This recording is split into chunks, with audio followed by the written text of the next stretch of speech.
now 5:47 and the sun is about to rise, shining all its glory as it lightens up the sky. Oh, oh, oh. And it's saying Merry Christmas. Oh, the ocean sings a chorus, crashes with the waves, singing Merry Christmas, have a happy holiday. Oh, oh, oh. We wanna wish you Merry Christmas. So grab a stranger and say, oh, oh, oh, oh, oh, oh, oh, oh, oh, oh. We wanna wish you Merry Christmas. So tell your family, oh, oh, oh, oh,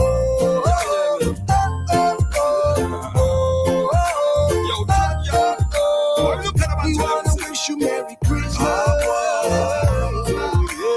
Merry Christmas, locally and abroad. Season greetings from every land, my virgin John Yard. Caribbean Christmas, one of the long grain. Smell the fragrance of the turkey and the ham wild bake. Sorry, ginger beer and grandmama fruit cake. This is a festive season with love we celebrate. Charting from house to house and exchanging gifts. Christmas celebration in the island of the days. Yeah, yeah.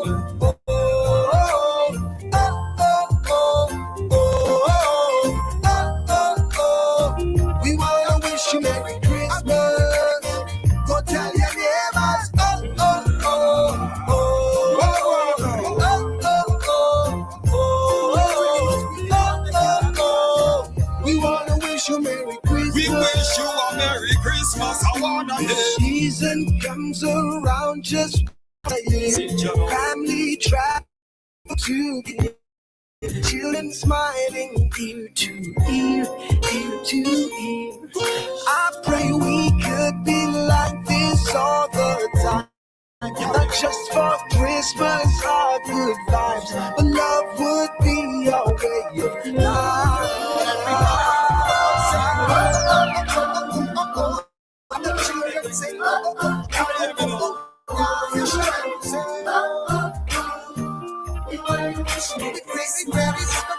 so let the children sing. Season greetings to one another worldwide.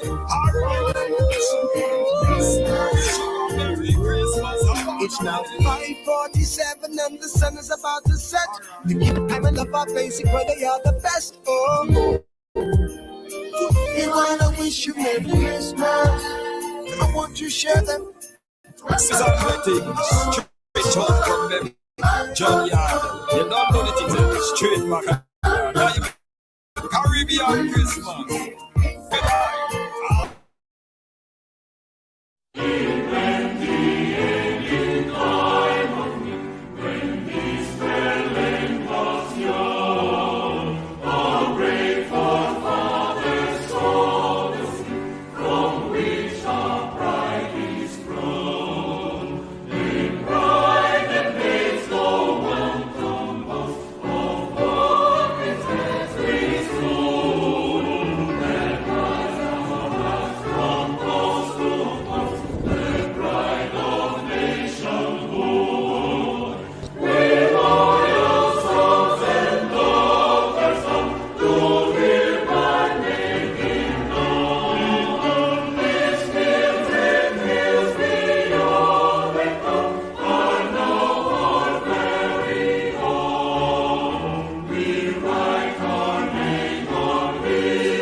ladies and gentlemen. Good evening, boys and girls. You are watching the Marcia Week Show, and we are coming to you live from where? Where is this?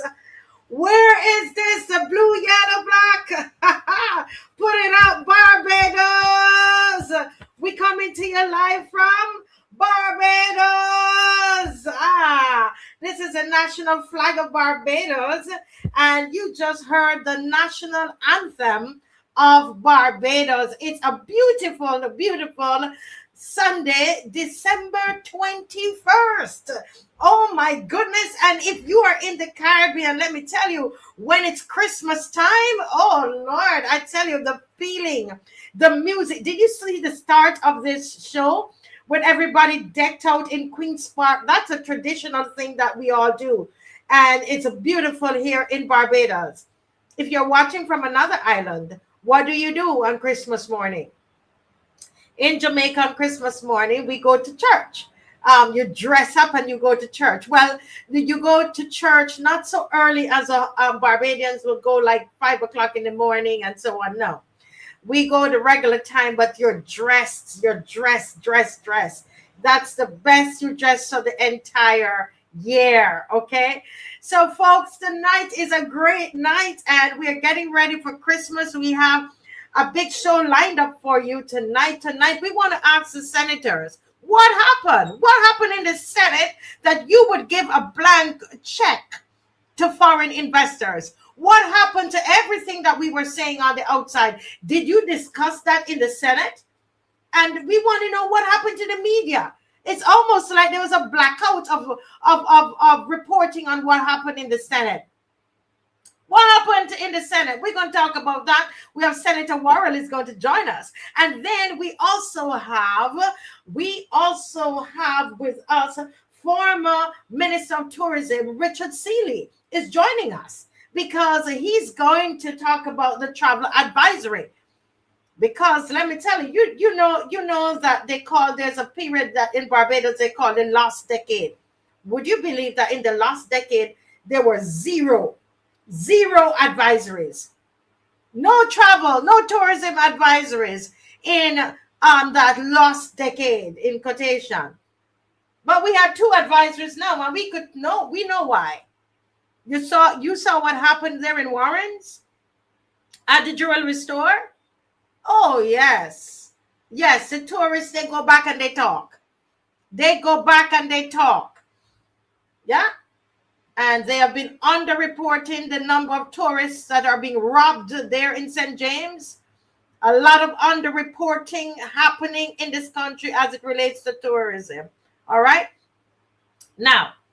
But let's and we, of course, we're going to talk about Animal Farm. We're going to go into Animal Farm, and we want to look a little bit. I think we're going to switch it to crime. Because we haven't done that. We have to touch a bit on transportation tonight. But listen, what is this I have in my hand? Who knows? Let me put it close to the camera. What is this? What is this? Who knows what I have in my hand?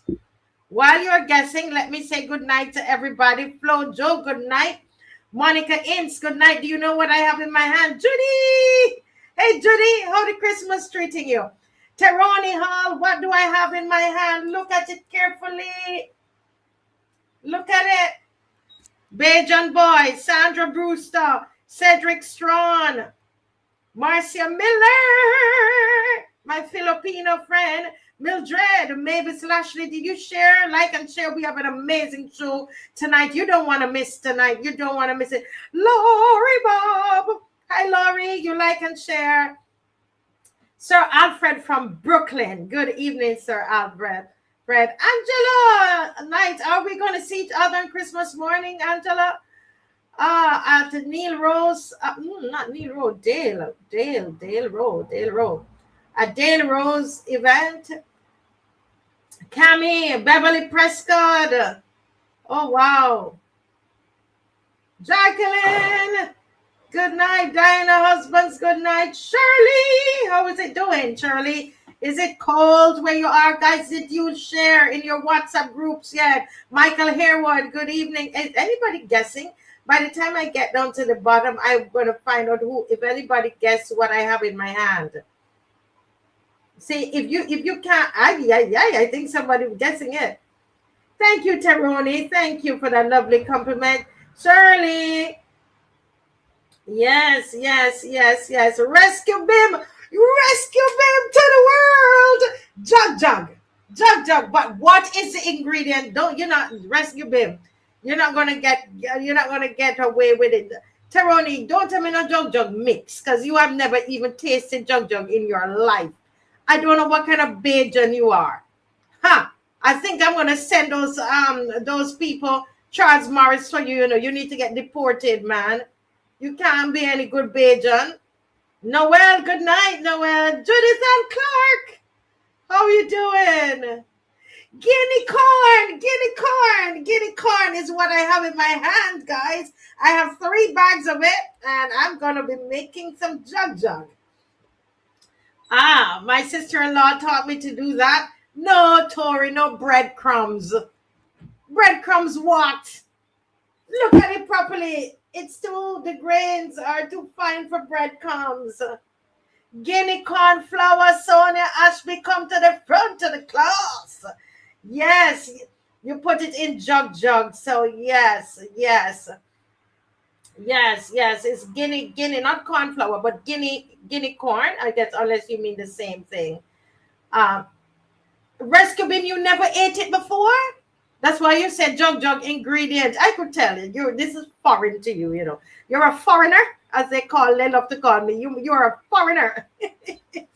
Listen, so this is some of my jug, and I'm gonna put my meats in, and all of those things are gonna go in. Ooh, we're gonna have a lovely jug. It's nice to have it on the side there, and I like to put a little pepper in my thing, a little, a kick or something. Then I got this. What is this? Everybody will know this. You know what this is. You know what this is. Teroni said immigration will run from him. That's funny. You're gonna make Sonia, I'm gonna have to call you and share recipe with you to make sure I'm doing it right. But this is my saltfish. All right. So what am I putting this saltfish in? Who can tell me? Dave, can you find the cornmeal? See if I have cornmeal quickly before I go to the next segment. Dave, thank you. What am I doing with the saltfish? What am I doing with it, guys? Who can tell me quickly? Yes, Sonia Ashby, come true. Ackee and saltfish. I have cooked this in Barbados, I think, for every Christmas that I've been here. For every Christmas that I've been here, I have cooked ackee and saltfish, right? No, not fish cakes. No fish cakes.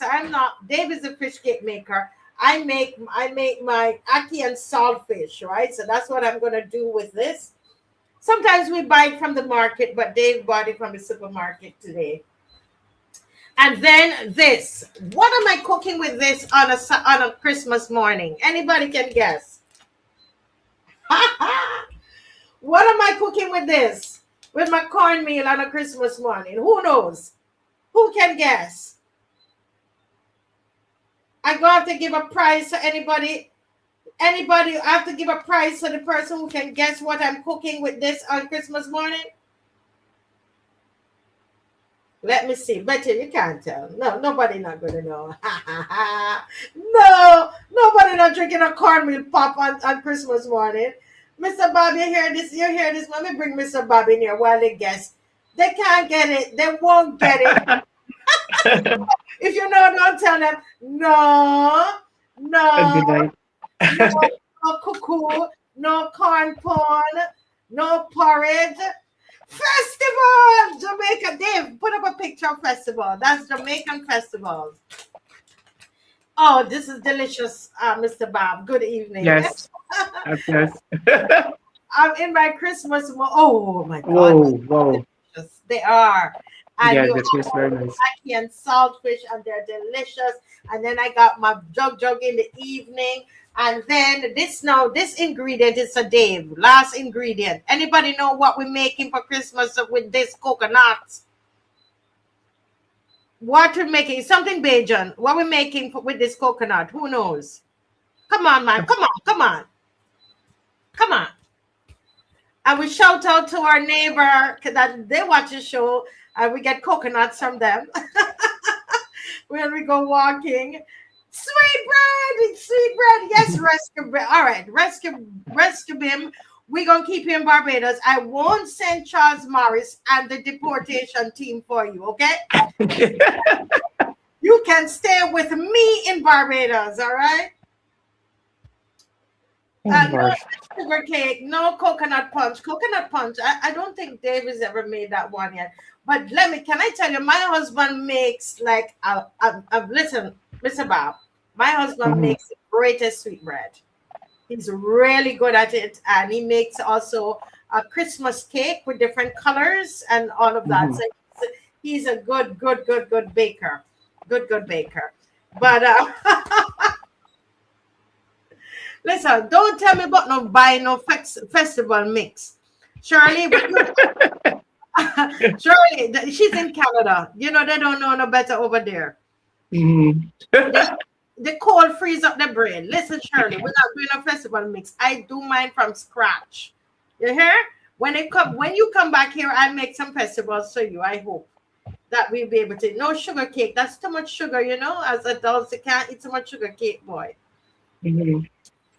Yes, that bread looks good. That bread looks good. Yes. Well, guys, we want to wish you from the Marcia Week show. We want to wish you a Merry Christmas. A Merry Christmas. We're going to have our last show tomorrow, Mr. Bob, and then Mhm. we're going to break. We're going to break on. Break tomorrow. We're going to be back on the 28th. I said the 27th, but the 27th is a Saturday. So we're Mhm. going to be back on the Sunday. All right. Yeah. So we're going to be back on the somebody asked if Dave can make a pound pudding. I think is a pound pudding you make, Dave, or a pound cake? Same thing. Same thing. That's Oh, the same thing, yes. okay, with the colors and so on. Yeah. Yes. Okay. Yes. Dave does that. It's very good. It's very good. So we eating this evening. But Yes. Mr. Bob, I wanted to go into Animal Farm, but I want to use this opportunity quickly to say to everybody, there is somebody who watches the show, Mr. Bob, and she's been contacting me now. Let me see for how long. It's weeks. She's trying to get a refrigerator, right? She's trying to get a refrigerator, and we all know how it is when you don't have a refrigerator and the refrigerator broke down, right? And she, since December 7th, okay? No, December 2nd, she wrote me. She said, "Hi, Marcia, do you know of anyone that is giving away a fridge? Mine is damaged. All my meat went bad. I would be grateful for any help given." And I want you to imagine from December 2nd until today, December 21st, and how many days she would be without a refrigerator. And in this day and age, can you imagine, Mr. Bob, you're talking about Christmas in a couple of days? I just spoke to her before I came on the show, and she was really sad. She told me today she cried, and I prayed with her because I don't have the funds by myself to get her a refrigerator. But I told her I've spoken about it on the show already, and I will call Yes, I heard. again. If there's anybody who you have, even if you have a small refrigerator where she could at least just help her to enjoy Christmas with her children. She has a young child, a young son, and she has some older children as well, and they would want to enjoy Christmas. Today she had corned beef, and she's been giving them tin things to eat. And I really am hoping that she could get a nice hot meal on Christmas Day for her and the children. And she, I think she was even saying that things are tough even to get even the groceries. And I hear that too often from too many persons, Mr. Bob, that are suffering. But I cleaned my fridge yesterday, and to be honest, I was thinking of this lady. And I was saying to myself, can you imagine if my refrigerator wasn't working or I didn't have a refrigerator? Mhm. So I don't know if you're listening. The number is 236-7000. 236-7000. My number is out there. Everybody has that number. Call me if you have a refrigerator that you're no longer using, or you might say, Marcel, tell you what, let me put together. I have some money and I want to put together to get this lady a refrigerator. Dave, I had asked Dave to look to see if he found anything on online, Dave. If we can, because sometimes right now there are say 448 of us, we might go up to 1,000 tonight, and if each of us gives something small, we might be able to give her a second-hand refrigerator. I don't even know what the cost of those are. Mr. Bob, what do you think of that idea? Yeah, because if you have 1,000 people and each person gives um, a, um, a dollar, you're right there. You could get a second-hand refrigerator, and you know that if some person's fridge break down this day and age, they don't have the money there right away to go purchase one. You can't do that any longer. Where it breaks down, and you said, okay, throw it out and go the next week day or the next week, and you purchase. It is very difficult. Yes, it's very difficult these Yes, days. yes. Somebody said it's about 750 for some of the used ones, Sonia. Yes, yeah. About 750. Folks, secondhand, thank you. I just, my heart goes out to her. And you know what, everybody, we're trying to put all of our monies together to get to the supermarket. Only today we were saying we went to the supermarket. We haven't even done proper shopping yet. And we spent over $400. No ham, don't buy it. No, nothing, buy it. And It over is very $400. yes. It's frightening. It's frightening, and plus for her to be able to buy the stuff for at the supermarket, the food. And then she said to me, Marcia, I feel so bad, I have to go to beg for ice at the neighbors. you Mhm. know she can't, even if she puts together the money, she can't buy the meat yet. you No. know I have the privilege of.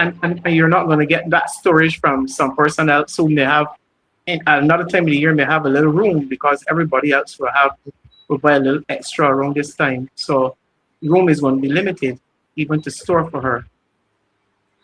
Yes, and this is somebody who, without giving her away, her identity away, but who, um, she supports the marches and helps out in different ways, and always calling around trying to find, um, what we, if find out if we could get donations from people and so on. See, Sonia saying it's a very poor Christmas for me, but I'm thankful because I have life, therefore I have hope. Mhm. And it's especially easy when you don't have children. When you don't have children around, or young children, it's easier. You just. But once you have You young can children around, yeah, it's not easy. responsibility. Mhm. Yeah. Okay, if someone is saying that Shop Smart in 6 rows have a new fridge for around 850. Adrian, is there anybody out there can assist?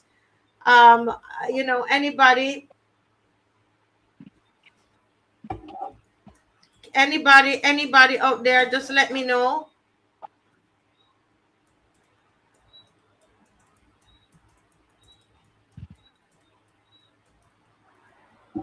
You know what, folks? Let's do a Merry Christmas to this lady. Let's make this a Merry Christmas to her and her family.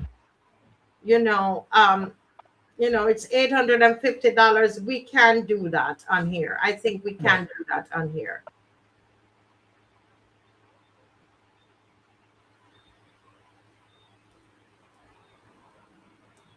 Yeah. Yeah, I'm just sending a message here, guys, working on something for her. All right. So, our time, we're not going to be able to touch Animal Farm just yet, but we're going to get to it. But anybody else out there, anything else on the fridge? We're taking some time for, this is a fellow Barbadian, Mr. Bob, we can come on and talk about all the different issues and so on. But this is a fellow Barbadian that needs help, and she's been calling and she's been trying. And she also has a disability as well, and that's one of the reasons she hasn't been coming to the marches as much, because of the disability, right? So if there's anybody, I know everybody. Yes. Okay. So anybody? Yes, Nelson. Yes, Nelson. This is what Barbados is about, and what I like on about us is that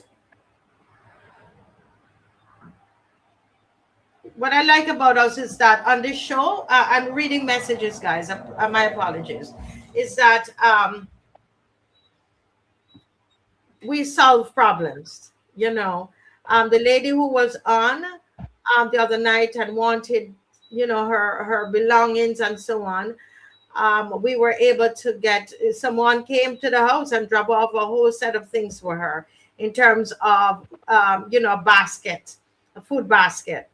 But we are trying to put together some clothes. Remember, we need some clothes for her and shoes. And the people have been messaging me. So we don't unhear. That's what we do. We don't just hear something and not respond to it. Somebody's going to donate. Somebody says they're going to donate. Is that Sandra? Sandra is going to donate to $20. Yes, Sandra Brewster. Sandra, please message me, okay? Sandra Brewster, 20. Dave, could you put back the number up for me, please? Let's just raise this money for this lady. Jacqueline. Oh, wow. Jacqueline, thank you. Thank you, Jacqueline. Jacqueline, 100. Message me and let's see how we can pick it up. It's at this time, it'd be lovely if it could be sent to us because it's hard to drive around, trying to get it for everybody, get it from everybody, please. I will use for first pay to you. First pay. So I would send something to you as well. Yes. Miss, are you okay in saying what it is so we know when we reach it? Not yet? You don't know what yet, Mr. Bob? I prefer just not to say at this time. Okay, no problem. Yes, so, I will just send it. You'll see it. We have raised $220 for our fellow Barbadian. And this lady, I can tell you, I'm not going to come to you with foolishness, okay? I am telling you.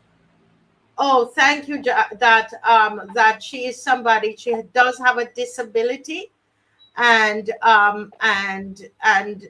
is somebody who is a hard worker. She would sit there on the phone and call around different places or else to get gifts to give to the children and so on.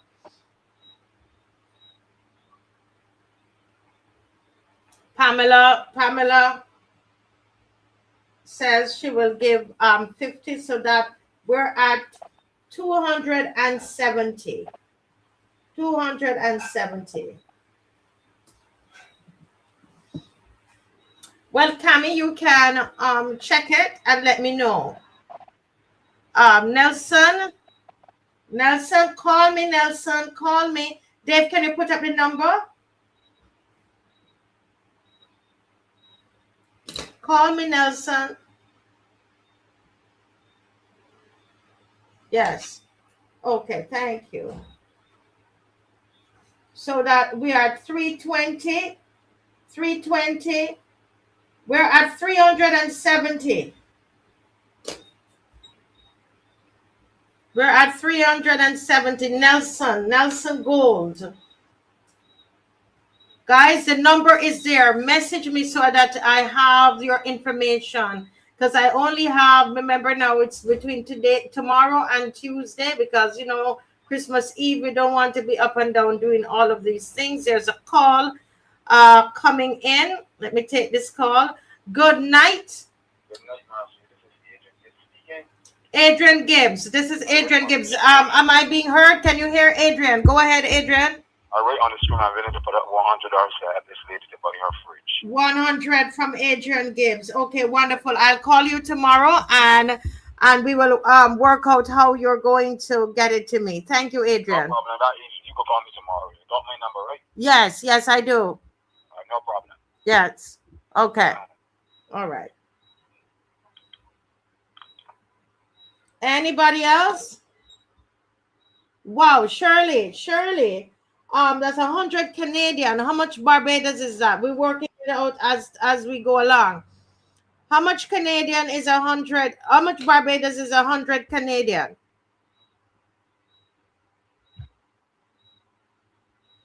This is what about 140, 145. About 140, 145. About that. Yeah. Okay. About 140. 140 or so. Okay, so we're aiming to get that fridge. We can get that fridge in 6 roads for her.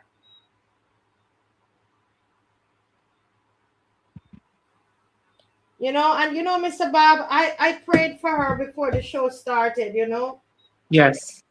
And this is what I want Barbadians to know, and the Christians who are listening. Prayer, it's prayer and action. You know, it's the same thing with Barbados, Mr. Bob. What we do in this country. We can't just, you know, I see you want to say something about that. Go right ahead. Yes. There's a song which comes to mind that many of us and the Christian community, if you see your brother falling by the way, yeah.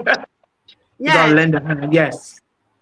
So that is what we're about. And I believe that there are a lot of compassionate people in Barbados, those with empathy. And generally, as a people, in spite of what is happening, we don't like to hear of situations where family or any member is not having going through some rough patches, and we just pass on the other side and don't assist. Mm-hmm. And this is a grand opportunity to be good Samaritans and not just read about it. Yes. Yeah. Yes. That's it. Now, right, it's about 145. Yes, it's about one. Right, Mr. Babos, I round it out. So basically, yeah. Right now, from what I'm seeing there, we have 510, and the fridge. The gentleman said the fridge was 850. 850, yeah. Right. So how much is that, Mr. Bob? We need. Is it You said 410. It's 290. Yeah. You said how much it is? It's 850. But how much you have there now? 510. And you need 340 left. 340. 340. As we're there, I see the folks. Remember the lady who she's saying that the government had her moving from place to place, and her clothes and not having her stuff. Some of you had messaged me. I sent you the size, and I sent you her shoe size. Right.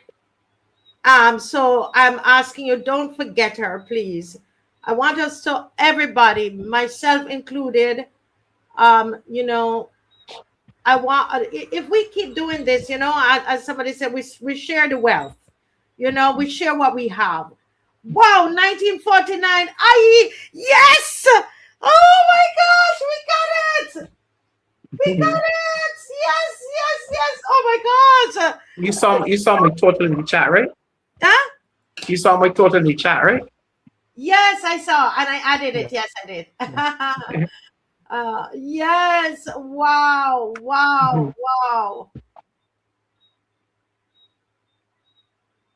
Oh, somebody says if the size of the fridge. The person who said they saw the fridge at Shop Smart. Can anybody check online to see what size that fridge is? Does Shop Smart have their the items online?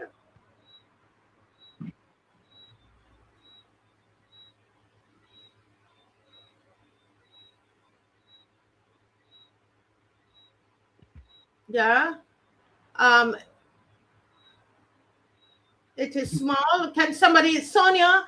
I think Sonia, you have send me the size of the fridge that they're talking about.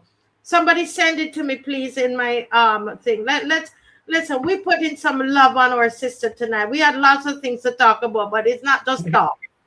Yeah. The lady, she's not going to be able to go through Christmas stuff.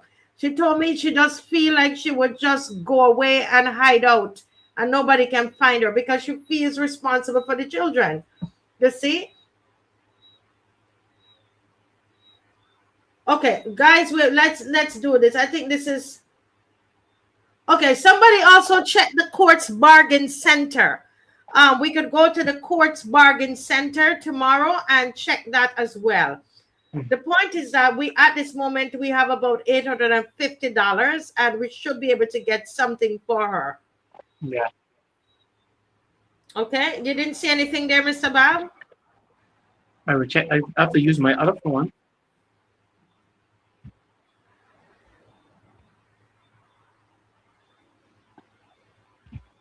This is what we started with the anthem.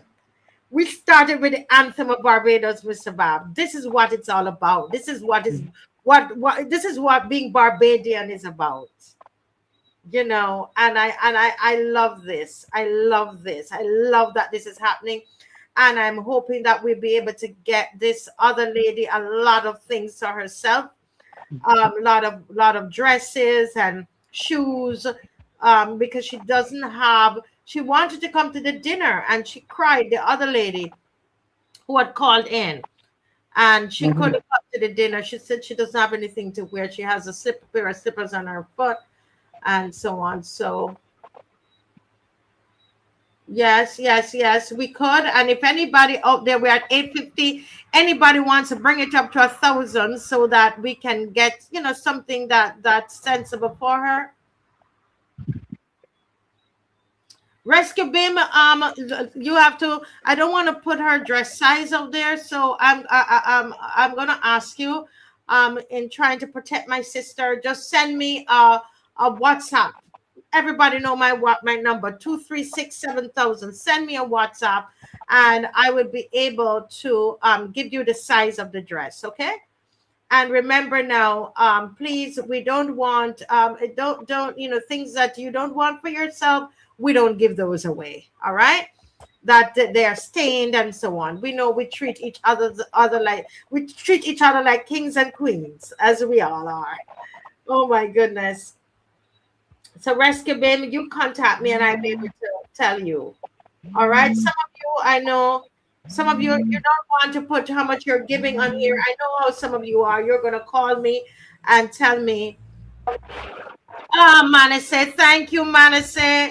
Thank you. We're going up. Oh, my Lord. I have goosebumps. Woo, Mr. Bob, we're at 950. Yeah. Listen, I knew it was going to be a great show. I told you all, and I am excited.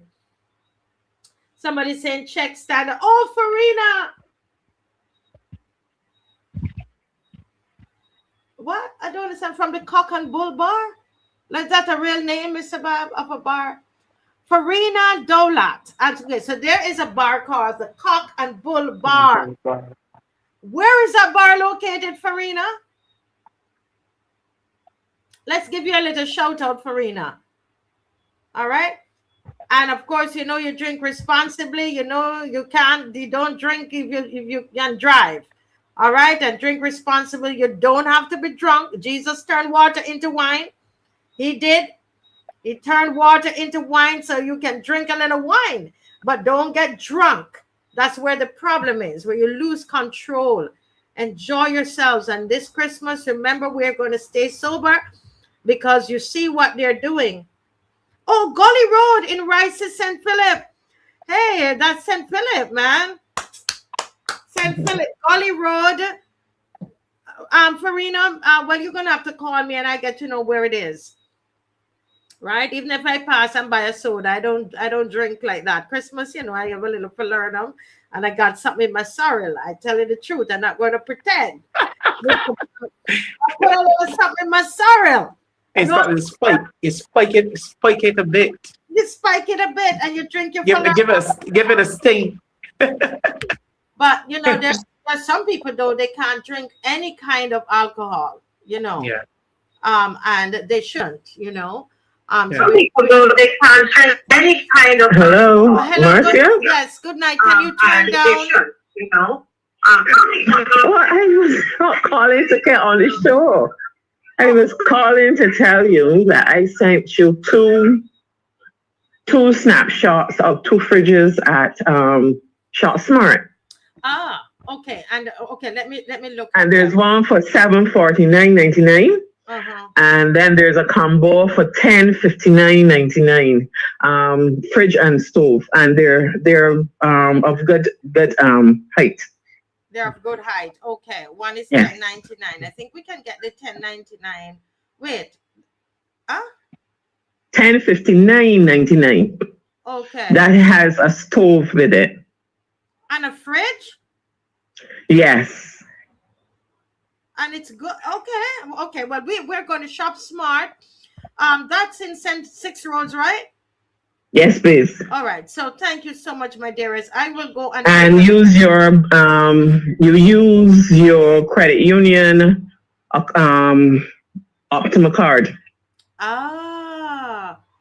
Okay. Are you in St. Philip, ma'am? Yeah. Okay. All right. Who am I? I think I know who I'm talking to. So Yes, you should. yeah, so what I'm gonna do, I will call you and we gonna hang because we're gonna make this happen by the grace of God. Okay? Amen to that. Yes. Oh, praises be to God. Thank you, ma'am. Oh, God bless you. Okay. Yes. All right. Bye-bye. Wow. So Dave, let me show you. Well, we don't want to be promoting for Shop Smart, so I don't want to put that on this thing. But we won't show the face of the person unless she wants to show her face when we bring the fridge to her. But we will what we will do, you will see that I always do that. You see that I use the money and I go and I get the fridge. All right, so people are sending it. Oh goodness, this warms my heart, Mr. Baba. We could just end the show. That is what Christmas is about, Yes. And there are stories, and there are all these stories that makes the season a bit more special than the one before. And this is a good way to move into the countdown to the actual day. Really help meet the needs of the less fortunate. Yes. That's what it's all about. And I'm glad the way we're ending this. The lady, I didn't bring her back on the program because she knows, because I have to do more investigation. And it's not that I don't believe her, but because somebody from the government is saying something else. So I have to do some more. But I'm not leaving you out, okay? I see she told me that she got her light. She got her light on. That's very good. I can't call her name. I don't want to, thing. But there's somebody else on the line. Good night. Good night, Miss Vic. Yes, good night. Can you hear me, Sabab? Yes. Okay, good. I have called you more than once in response to your lady, Mr. Cruz. Yes. I had left my number on your phone for information. Yes. You can call me from the time you said she was wrapped in these dollars and so on. I was calling you, but I got no response from you. Oh. So you have my number. Mm-hmm. You can check with me because we wanted to check the size, Yes. Before we, yes. We have some decent clothes here, and we wanted to give them to someone who is in need. Yes, sir. Okay, So no problem. No You problem. I am making a note of it right now, and my apologies that I missed that call. Okay. I've called you morning, I've called you midday, and so on. So And you my daughter, didn't. even my daughter asked me, I tell her in case I wasn't home, they would respond to the call. Yes. So you can call me, you have my number, you can call me and we can discuss it. And if Yes, there's ma'am. any benefit to the lady, sure, we appreciate it, Yes, rather sir. than letting them waste. Oh, They are most decent clothes. definitely. They are different dress clothes. They are not, clothes which are hanging around.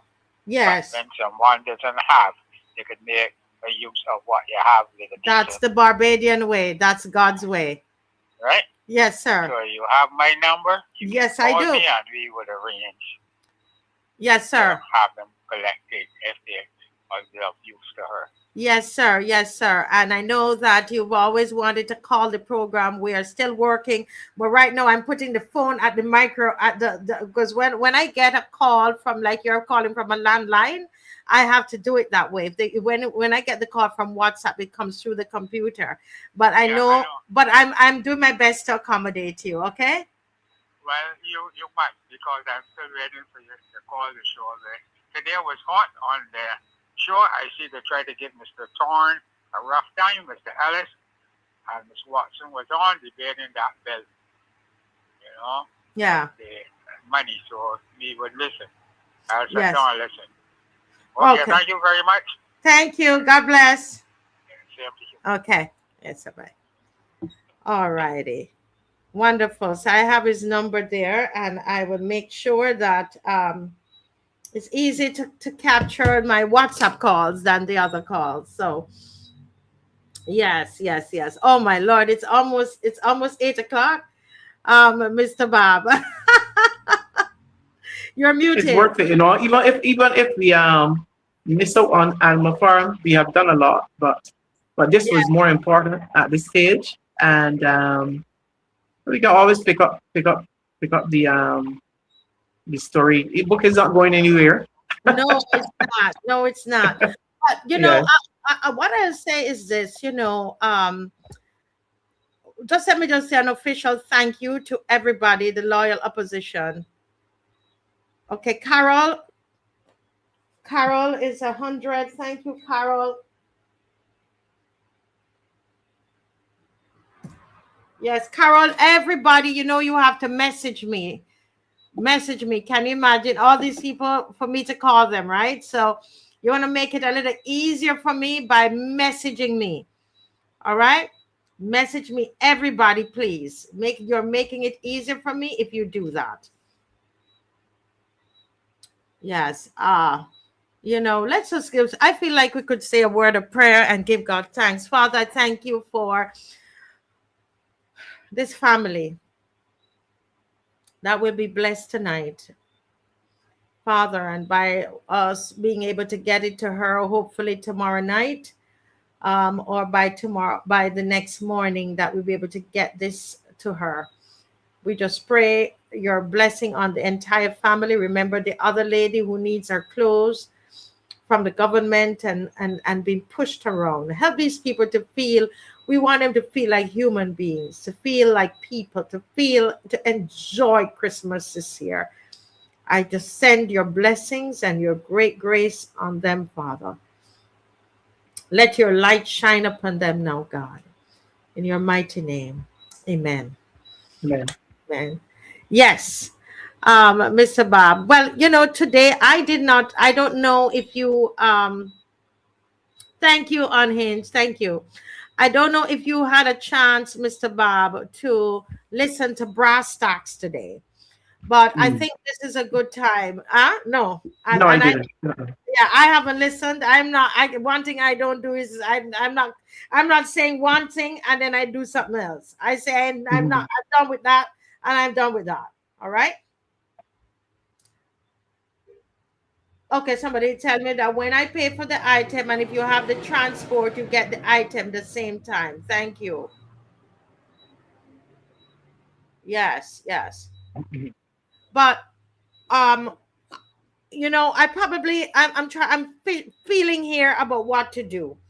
Because we do have Senator Andre Worrell is going to join us. I advertised that Senator, the other opposition senator, was going to join us, but he had a family issue, and he's not able to anymore. So Senator Worrell is going to fill in his space for him, but he's out in the constituency, delivering stuff and work in the community. So he's trying to find the right time to come into the show. And so we probably should wait until that time to talk about it. But I think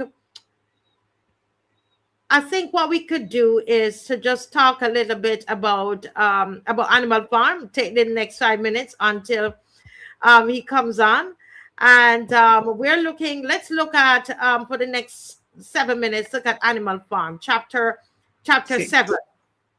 Seven? Yes. Oh, you read the wrong one? Yes. Because you weren't here the last time. Let me see. Am I the one who's wrong? Let me see if I'm the wrong. You sent me chapter 6, actually. I did. You sent me chapter 6. It seemed like I'm the person who made the mistake then. Let me see. I made a mistake. So we did, was it chapter 5 we did last time, Dave? Mm-hmm.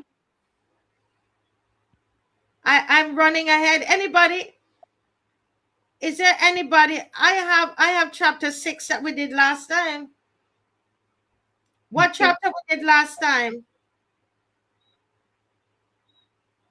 This was when this chapter speaks about the animals moving into the house. Yes. The pigs. Right. You did that the last time? Yeah, we did that the last time. So it's chapter 7. Right. So you sent me the wrong chapter. Right. Yes. I can pull it up quickly though. Yeah, but you know what? Yeah, we did right. We read chapter 6 the last time. Mm-hmm.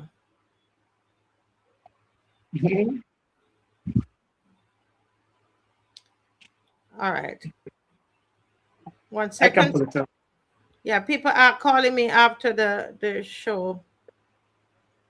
Okay, you have it there, Dave. Okay, go ahead, Dave, and play. In chapter 7, times are tough at Animal Farm.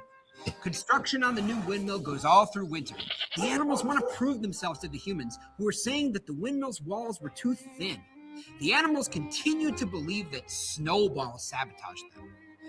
To make the walls thicker, it means more work, and that means Boxer and Clover are putting in more hours. Meanwhile, improperly planted potato crops fail, causing food shortages all over the farm. Napoleon convinces the animals to work hard to deceive the outside world from the shortages. The animals are instructed to tell Mr. Whymper about how much food there is and how great things are going. Meanwhile, Napoleon decides he's going to sell more of the hens' eggs to make up for lost food. The hens rebel. They want their eggs to grow up, become chicks. They start laying them in the rafters, but they fall and break. Napoleon withholds their rations. The resistance only lasts for 5 days, during which 9 hens die. Again, Napoleon spins the narrative saying they died of disease. Underscoring all these problems is the fact that Snowball continues to be the top scapegoat for the farm. Squealer announces Snowball sold himself to Frederick and has always been in league with the humans. That threat of Snowball hangs over any problem on the farm, and Napoleon uses this fear when he executes the 4 pigs who questioned him, the hens who rebelled, and even other animals. Everyone on the farm is stunned. They try comforting themselves by singing Beasts of England. But then Squealer tells them it's been banned. In this chapter, we see a lot of the historical problems of actual communism. Outsiders can't know about the food shortages. That might leave them open for another attempt for the humans to attack and take over the farm.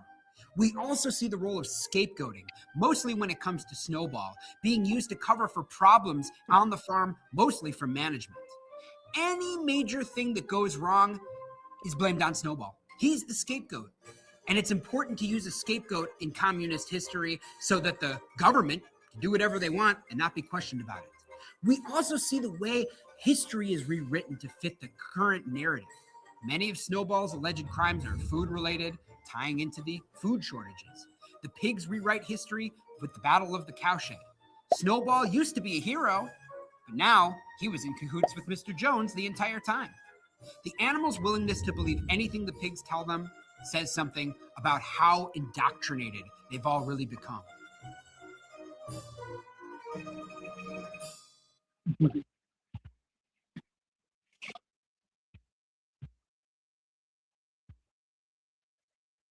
I'm not hearing you.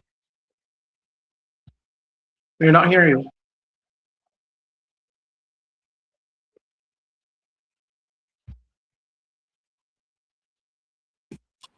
Yes.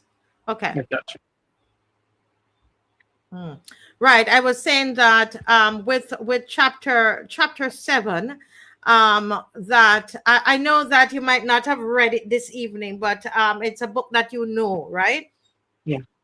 And chapter 7 really deals with a lot of your propaganda. Yes. Right? There's a lot of fear and how truth is manipulated. And just generally, I mean, as an overview, what struck me the most in chapter 7 was the fact that even though the animals were suffering, right? The conditions, they are severe. The animals are starving. They're overworked. They're freezing because there's a lot of, winter is harsh. You saw how the potatoes, they didn't thrive, and so they didn't have enough food, right? But what they did, what Napoleon the pig did, what he did was he and Squealer, they devised the propaganda, really, right? They devised propaganda. What they did, they created these scenarios so that when you had the human being the man who came on the farm, the man who came on the farm, they would put out all the grains and they make it look as though the people that, everything is rosy, everything is doing great, right? Because they wanted to present publicly that, the people were prospering, that the animals were prospering. And I think of Barbados, Yes, I'm just going to say that. Go ahead. You go ahead. Yes, because where you see the comments on social media as it relates to our Prime Minister on the international stage, this is exactly what is happening in Animal Farm. The impression is given that this leadership that we see through speeches is translated into progress and prosperity for Barbadians at home. And the two don't equate. There's a what I call a Jekyll and Hyde leadership style in Barbados.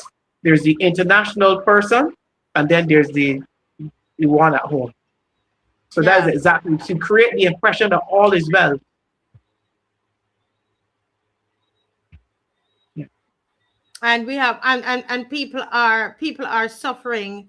When you tell people what's happening in Barbados, when you travel and you share some of our lived realities with people, they are completely in shock. They can't believe it, because of what is presented, right? Yes. And so where we also see where a lot of fear becomes normalized, right? And but Napoleon says everything is good, right? Everything is good. You see Squealer is talking stats, and we saw that with Mr. Come along. Come along. So Come Along is talking stats. He sent out this big thing about the republic and how we became a republic and how many statues we created statues, and we removed statues that people can eat statues, and we can eat being a republic. Look at all these people suffering in Barbados, but that's the stats that they're talking. And so we know Come Along is definitely a squealer, right? They said production is up. You know, look at what's happening in tourism, right? Successes are up, victories everywhere. But the animals are feeling what? Starvation in their bones. Yes. Yeah. And what happened? The show time is for the outsiders. They put on a show. They stage it. It's staged. Everything is staged. Napoleon staged the farm so that the man who's coming on the farm is going to go back and tell the other humans that, oh, the farm is doing well. Yes. Yes. Right? They put the grain on the top and the sand underneath. Right? They put grains on the top, sand underneath. So when the man looks in the bag, it's a wow, lots of grain, right? Lots of grain. This is Mr. Whimper, right? Right. So the show is not for the animals. This show that Martle is putting on is not for us. This show is so that she can get on the world stage. She can get in the Times magazine. She can, probably try to become the UN General Secretary, which we know it doesn't look like she's going to get that. But to put her on the world stage. So the show is not for the animals. The show is for the outside world, Mr. Bob. And anything else you want to drop in there? Yes, I think that but the we at home should not be carried away with what the outside world is seeing. We should be guided by our own lived experiences. Do not encourage this show by our leader. Do not be honest. Ben acts. Is everything well? Don't that is what comes back when we see these accolades being posted online, and we just want to give the impression that, oh yes, we're glad that this is happening, and don't see the truth of what we are experiencing. And the leadership of this country was not elected by international media or by any other country. The leadership of this country was elected by us to serve our needs first. And Correct. we need to hold them accountable when they fail in that regard. Yes, most definitely. And, I see Mrs. Seeley's there, so we're just going to touch on one other topic, and then Richard Seeley is going to join us to talk about tourism, right? And basically, when we think of Barbados, we can also think of the big speeches to the outside world, right? So the big speeches, they see outside of Barbados, they see big speeches. They see global praise. They see the panels, the applause, the headlines, the world-class leadership. That's what they see. But inside Barbados, we experience high cost of living. We experience families struggling, especially now at Christmas, right? The wages can't catch the prices. A lot of our young people are tired. They're stressed. Did you see someone sent me something today, and I didn't even get a chance to look at it properly and to research it for myself, but they're saying that so many Barbadians are migrating. They said over 2 years, over 2,000 Barbados migrated. Seeking asylum, which is different to migrating, because asylum speaks to conditions that exist in your country that you want to run away. Which is a bit different than if I just pick up my family and decide I'm going to migrate out of Barbados for work purposes or other type of responsibility. But when people seek asylum, it means that they're running away from things in their country and their fear for their life and livelihood. Yes, which is different. That is what the article is speaking about. And the numbers have grown. They're concerned with the sudden growth of numbers, rising numbers seeking that asylum in other countries, United States, Canada, Ireland, and some other places as well. But I want to say something before we switch over to Mr. Seeley. the construction of the mill that we're talking about represents for me the aims and aspirations of the people of Barbados. But what they want to achieve in terms of building their own lives and livelihood.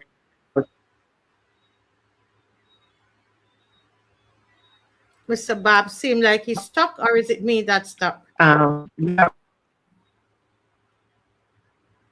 If they can hear me, I can hear you clearly. You hear me clearly. You stuck a little bit there. So I said yes. Yes. So under this administration, I was saying that the mill represents for me the aims and aspirations of our country, the building of what we want to see and what we want to achieve. But that is put on hold because we are faced with laws, legislations, mounting corruption, lack of transparency, and it's in the way of us achieving and building our own lives. So we will not achieve as a people if we continue to have this administration, keep this administration in place, because you see that the focus is outside what the international state sees, and they're putting the corn on the sand in most instances to give that impression. Yes, correct. Putting the corn on the sand, all about impressions. Well, folks, we ask you to share up the live for us. Share it up in your WhatsApp group. Some of you are late in coming on. Share up the live. We want you to send it to as many persons as possible. We do have with us Mr. Richard Seeley. He's the former Minister of Tourism, and who did a very, very great job. I mean, I was doing some research, and I said, my goodness, all of these stats here during his tenure, and which we don't hear about a lot. So I'm happy to have him on tonight.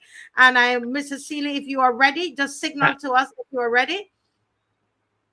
Yes, I think he is. As usual, I will go to the background and I will listen carefully. Yes, sir. Yes, sir. Yes, sir. Thank you so much, Mr. Bob, and be ready to come right back on. Thank you. Well, let me welcome Mr. Seeley. I think this is your second time with us on the Marcia Week show. Thank you for coming on the show, sir. Yes. Good evening, Marcia. Are you hearing me? Yes, I'm hearing you. Are you hearing me clearly? Better. It's becoming better. Right, well, talking. Great. Well, season's greetings to you, and of course your listeners. And it's always great to see Coach Bob as well getting involved. I wish him well also. So thank you for having me.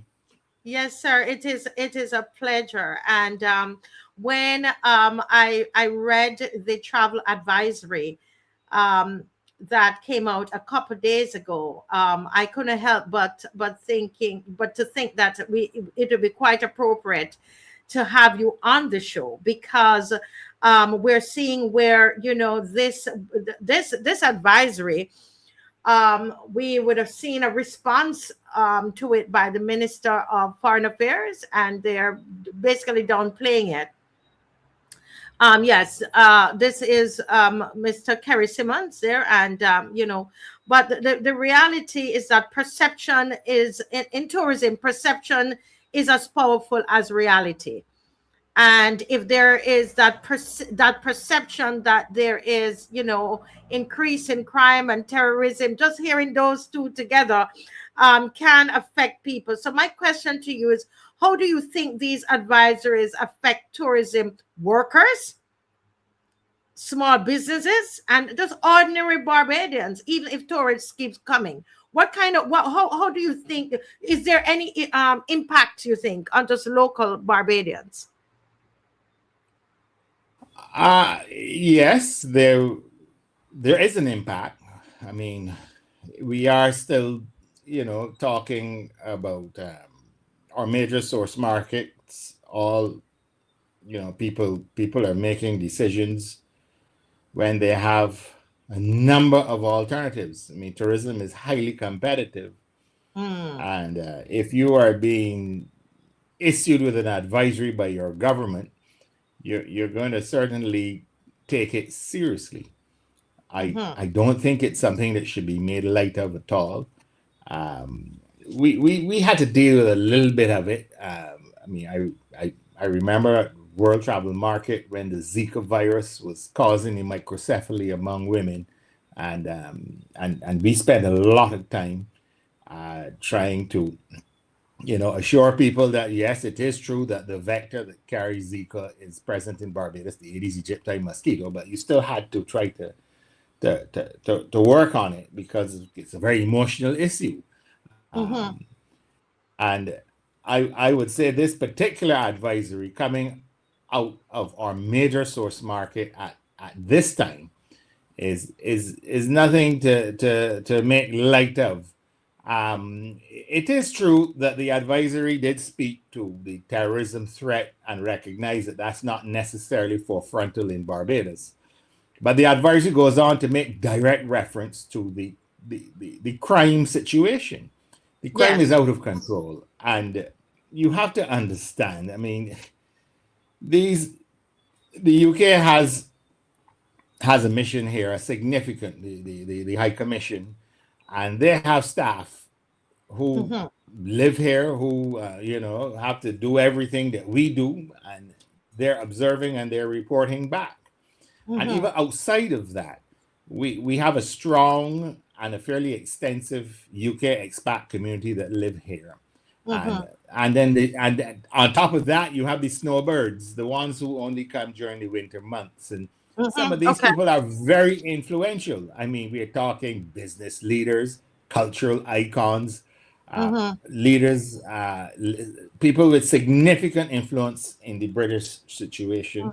And they too can get through to the leadership in the government back in the UK. So they too will be feeding into what is really going on in Barbados in terms of the crime situation and what is not happening in terms of the government getting a grip on it. Yeah, I see you're sharing the information. It's there: sexual assault, armed robbery, gang-related shootings, carjackings.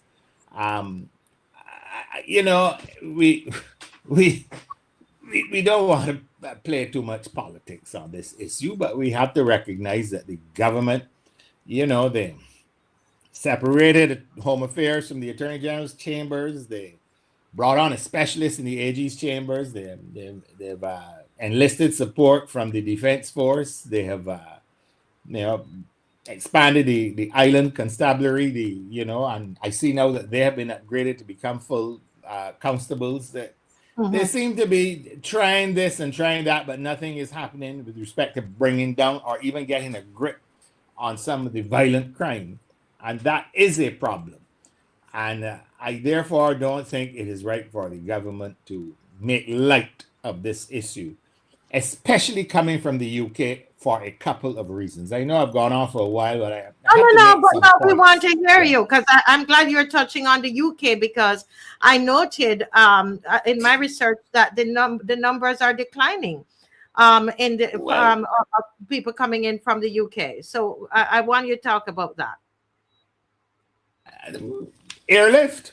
We as recently as in today's paper, we are hearing the government is proud of increased flights, but we are sharing these flights with Grenada, sharing these flights with Antigua, sharing these flights with St. Lucia, the Virgin Atlantic situation. I think even BA is doing that as well. Unheard of in my time, and even prior to when I took up the office in 2008. We were capable of commanding, especially during this winter period, dedicated flights coming here. Our seat capacity is down, and our numbers are down out of our most important source market. And that cannot be good to be getting a travel advisory from that same source market, because the UK tour operator is still king, okay? The US market, and even to some extent Canada, it's more consumer oriented, but the tour operators, the packagers, they run the show in the UK in terms of moving numbers. And therefore, these advisories can have a larger impact if you think of the tour operator who is talking to their customer base, and they're saying, well, you know, there's Barbados, yes, it's iconic, it's desirable, but there's a travel advisory, and guess what? There's none for the Maldives, okay, or there's none for Mauritius. That is the kind of thing that, you know, that will impact, and that is why I think that to make light of this issue is not the correct approach. The Minister of Foreign Affairs actually, you know, spent a little time at tourism, not much, and probably, I don't know how closely he studied his brief, but he would also understand that, you know, the brand elements are key, and the brand elements of Barbados: friendliness, cleanliness, safety, and security. Okay, we are considered a safe destination. So when the United Kingdom Foreign and Commonwealth Office, or Foreign, Commonwealth and Development Office, they changed the name, I think, recently, when they are in fact using as a rubric one of our very brand elements and saying, watch yourself, it is a problem. And the worrying thing as well is that my experience, I'm not saying it is going to happen, and I'm not putting my mouth on anyone, is that these missions do track each other. So if the UK pushes their head over the parapet, then eventually, you know, the State Department is going to get in touch with the US Embassy. The Ministry of Foreign Affairs in Ottawa is going to get in touch with the Canadian High Commission, and they're going to say, well, hold on a minute. The UK is issuing advisories. Are our citizens, should they not be also given similar advice in terms of going to Barbados? So they have tended to operate in a cluster. I don't know if it's going to happen. I certainly would hope not. But that's the situation. So it is a serious scenario in my view. And before anyone says that I'm just reciting a verse from the Book of Lamentations, I will say also that, you know, negative. What we certainly were able to do with the APD, the airline passenger duty, and so on, is lobby. But you got to lobby in the capitals. The truth is that the missions here, they just feed information. The decisions are going to be taken in the capital cities, and we may have to really do some lobbying, but you have to have something to lobby with. I mean, if the guns are blaring, your murder rate is through the ceiling, and crime is a major problem, you can't just go and say, well, look, ease us. You have to demonstrate that you're doing a number of things and show what the results are. So I think that's the only real thing that we can do at this stage. And it is something that should be accorded the highest priority as far as this government is concerned. I heard from more than one commentator, and I certainly have associated myself with the view, when we saw this spike in crime, we said, do not wait for it to impact our tourism industry, because that is the economic security of the island. And and so definitely, I think the advisories and you know, the comment that I saw didn't really make sense. And I've also seen some fairly infantile, stupid, ridiculous statements in the social media space. Oh, but look at the crime, look at the knife crime in London and how they could say that about us. Well, unfortunately, it don't work that. They have a right, the same way that Bajans are not feeling safe and secure. They have a right to tell their citizens this is what is going on. And they're not tit for tat. Somebody say, well, we should issue an advisory against the United Kingdom. I mean, come on now, let's get past that. And I think that the problem with the apologists for this government is that they're always trying to defend the indefensible and find themselves really uttering a lot of foolishness in the process. The issue is a serious one, there's a limit to what we can do, but what Mhm. little we can do, we have to do, and we have to do it urgently. My own advice is starting with Ottawa and Washington, because I'm telling you, they are right now basically drafting their adjustments as well to Wow. potential travelers You here. think I'm so? You almost think certain that's happening. And if not, wow. and if you can somehow stymie that, and that, you see, you got to walk and chew gum. You still got to deal with the British as well and try to see how you can get them to maybe relook this thing. Yeah. But I mean, there's some work that needs to be done. It is not an issue to make light of, in my view. Yeah.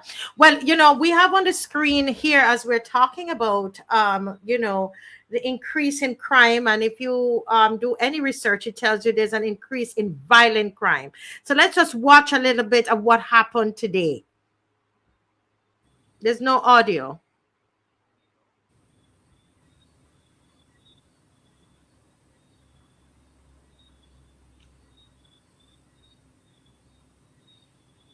Okay, so Dave, this is let's play this is when this shows you them going in, right? And then we actually do have another one, and this is our young men. This is our young men. So let's look at the other one.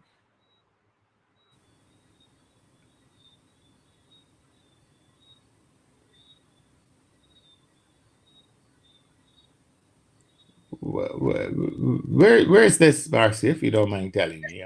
This is in Warrens, and I'm gonna give you the name of the place. This has been sent to me so many times today. Okay, let me just see. You've got to write it in the chat. Thank you. Okay, so I'm trying to find the anybody Cash Whiz. And this is in Warrens.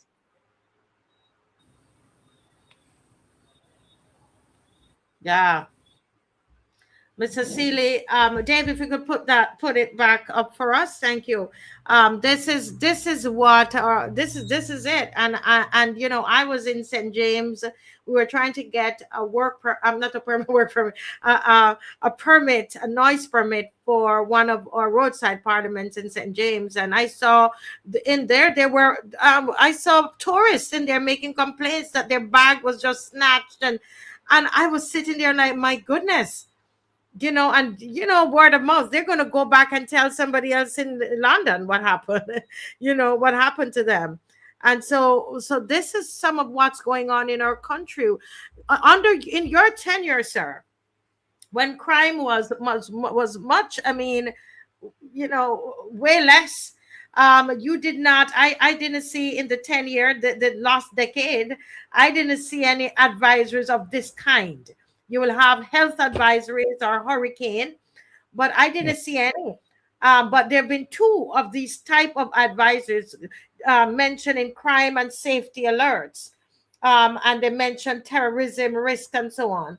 That has happened under this administration. And I only learned that today. We had one from the Americans, if I remember correctly. And again, there was nothing that the embassy here could have done, because the State Department in Washington, they just fed in the information and so on. If I'm not mistaken, no, the Brits, I don't think we had other things dealing with as far as the British were concerned. I mentioned Zika and so on. Right, I saw Zika and I saw health, but you could send me that one. I couldn't find another in the crime. But I think there was a situation where, yes, they had, was it around the time of the cash for gold thing or whatever? I don't remember, but we may have had to deal with these things. They will happen. But again, it is how you respond. I mean, and I still think that the fundamental problem here is that the impression that the average Barbadian has is that the government has thrown their hands up in the air on this issue. I mean, they're just shooting in the dark and hoping that it settles. I mean, some of the comments you hear are outrageous. Well, it's the criminals are shooting each other. I mean, you look at how terrified that young lady was just now, who at the where the robbery took place. I mean, Yeah. she's scarred for life psychologically. I mean, mercifully, it doesn't look like she was hurt, but you know that will impact her for the rest of her life. I mean, I don't think we can be so cavalier on this issue, and we need to take some sincere approaches at getting to the bottom of this.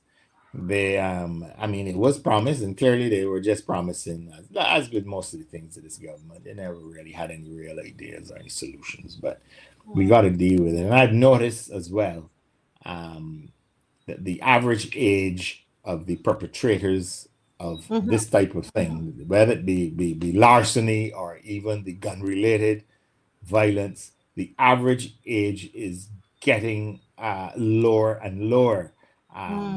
Juveniles, even. I mean, I think there was a 15-year-old I was reading about in the newspaper who you know, multiple charges relating to use of a firearm. 15 years old, and you can see that, you know, and that in itself needs to be unpacked. And why are we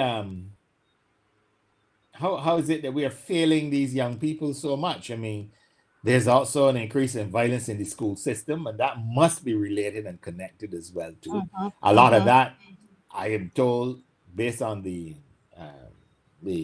sources that I've interacted with, that a lot of what goes on in the school system is actually not allowed to come out in the public domain. I guess there may be, in some cases, you want to protect minors, but in my view, some of it has to do with the government just not wanting to look so bad. And so you cover up what's really going on. But there, you know, incidents of violence, even at the primary school level, and that we don't hear about. So this is a multifaceted approach. A multifaceted problem that has to be approached in like manner. And in that regard, I see you have up the work that has been done by the Democratic Labour Party. Well, the photo refers to, you have the statement that was made, but the work that was done by Verla and Ralph insofar as coming up with some ideas and some possibilities going forward. And I think they must be commended for this, because, I mean, crime is a problem, and it's not just that you're criticizing, but you're prepared to put some intellectual rigor to the issue and come up with solutions. I mean, we could easily say, look, vote for us and watch us. But no, we are saying these are the reasons why you can vote for us, because these are the solutions that we are prescribing for this fundamental problem. So yes. Yeah. Well, you know, I know you don't have a lot of time with us. You have to guide me and let me know how much more time you have. But I want to read the statement, and then I have a question, a final question for you. Dave, if you could, and you can just WhatsApp me and let me know how much more time you have. But Dave, if you could make this a little bigger, and just to read it, because this is coming from your party. The DLP response to UK travel advisory on crime in Barbados. The Democratic Labour Party finds the response of the Minister of Foreign Affairs to the UK travel advisory to be curious. Instead of complaining about the warning, the BLP government need to acknowledge that our crime situation is out of hand, and the stench of it is reaching the radar of important international partners.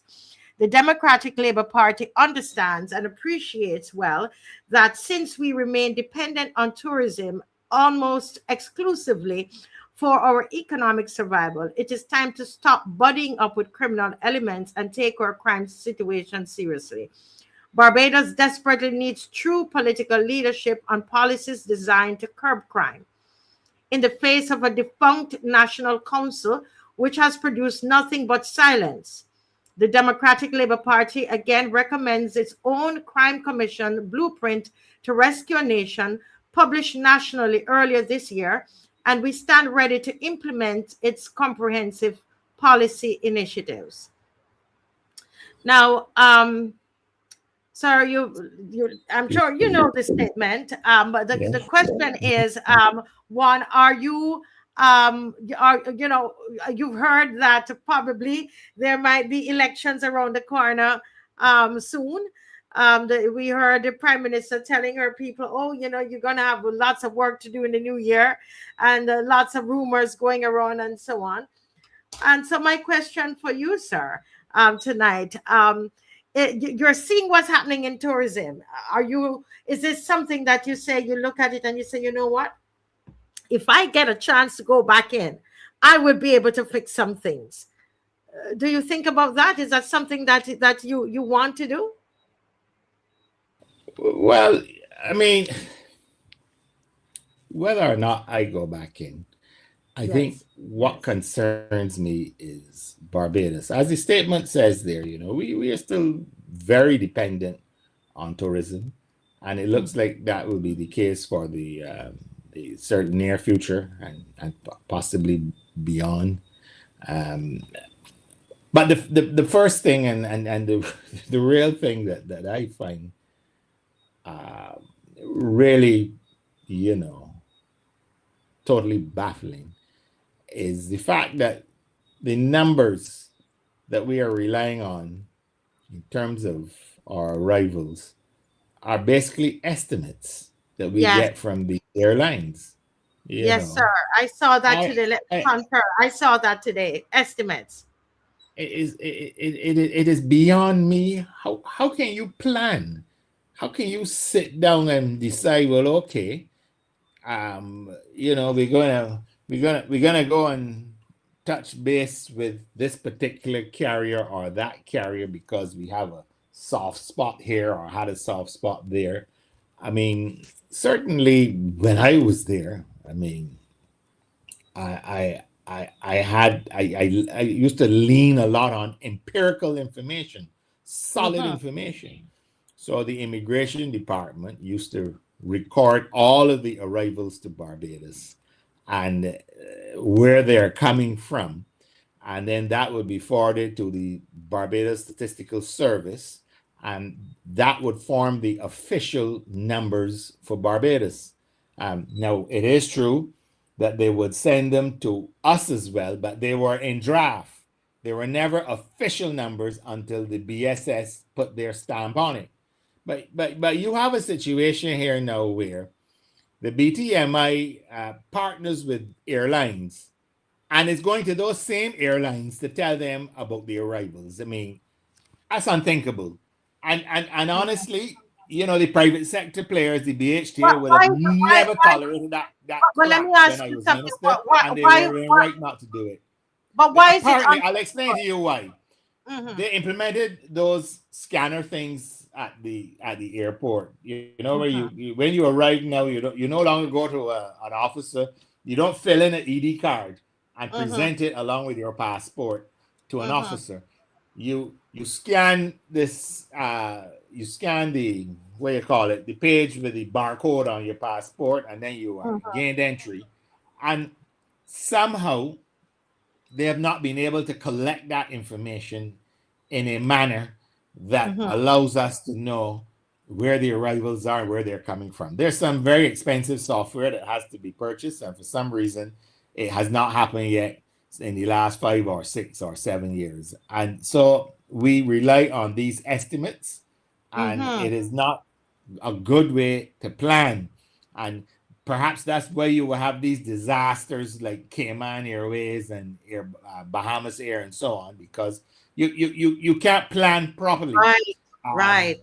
And that is the big thing that needs to occur. I mean, we've seen some increased flights out of the US, but a lot of these planes are flying here quite empty. And everybody's talking about it. Now, it is true that there's some rooms under construction, and one would assume that capacity will be filled. I mean, when we pursued the Sam Lords project with 450 rooms and the Sandals, Casuarina, Sandals Royal, that was just over four, that was just over 550 rooms. The idea was that we would get more airlift and more people out of the U.S.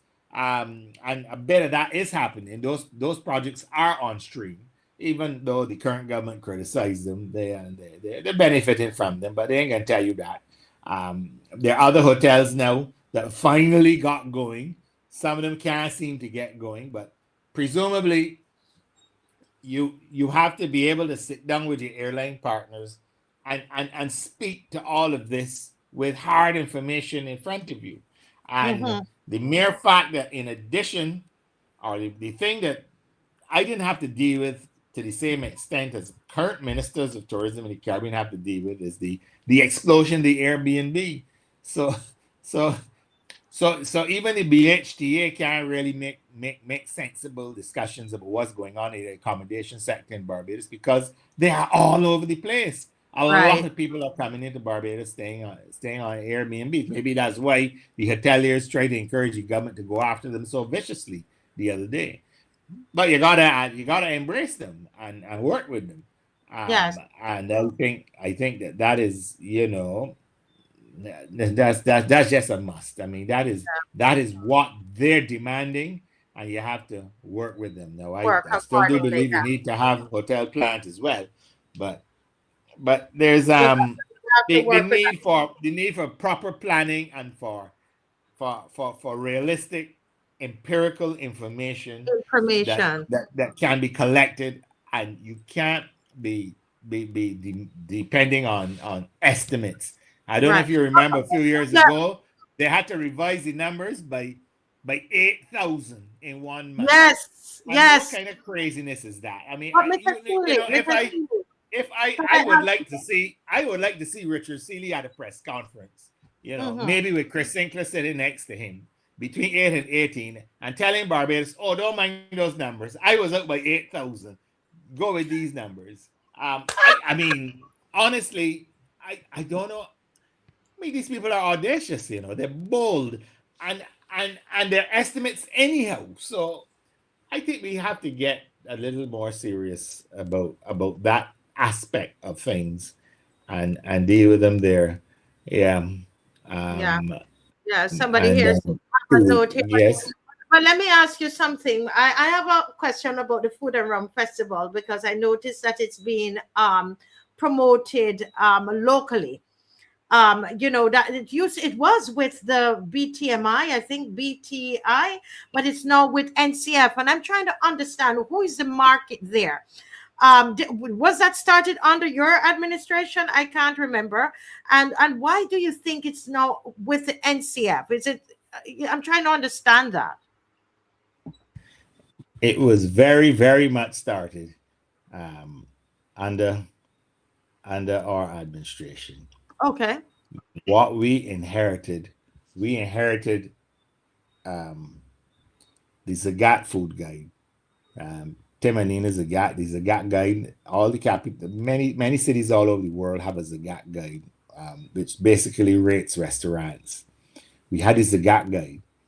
We also had the BHTA used to do a little function up at Holders. I think they call it Taste of Barbados, and they would encourage the chefs, and they would be sponsored by different hotels, and they would have this thing.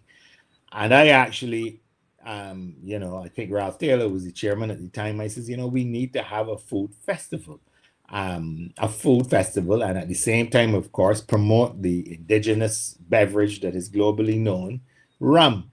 And we had partnered with American Express Publishing back then. American Express Publishing have a magazine called Food and Wine is one of their. Travel and Leisure is another one, but Food and Wine. And so we branded the initial festival the Food and Wine and Rum Festival. Mercifully, we eventually dropped the wine, and it became the Food and Rum Festival. And we would bring in international chefs, and along with local chefs, they would have, they would have the cross fertilization of culinary ideas and all of that. And because the international chefs like Marcus Samuelson and that crowd Yes. Anne Burrell, I think now of late memory.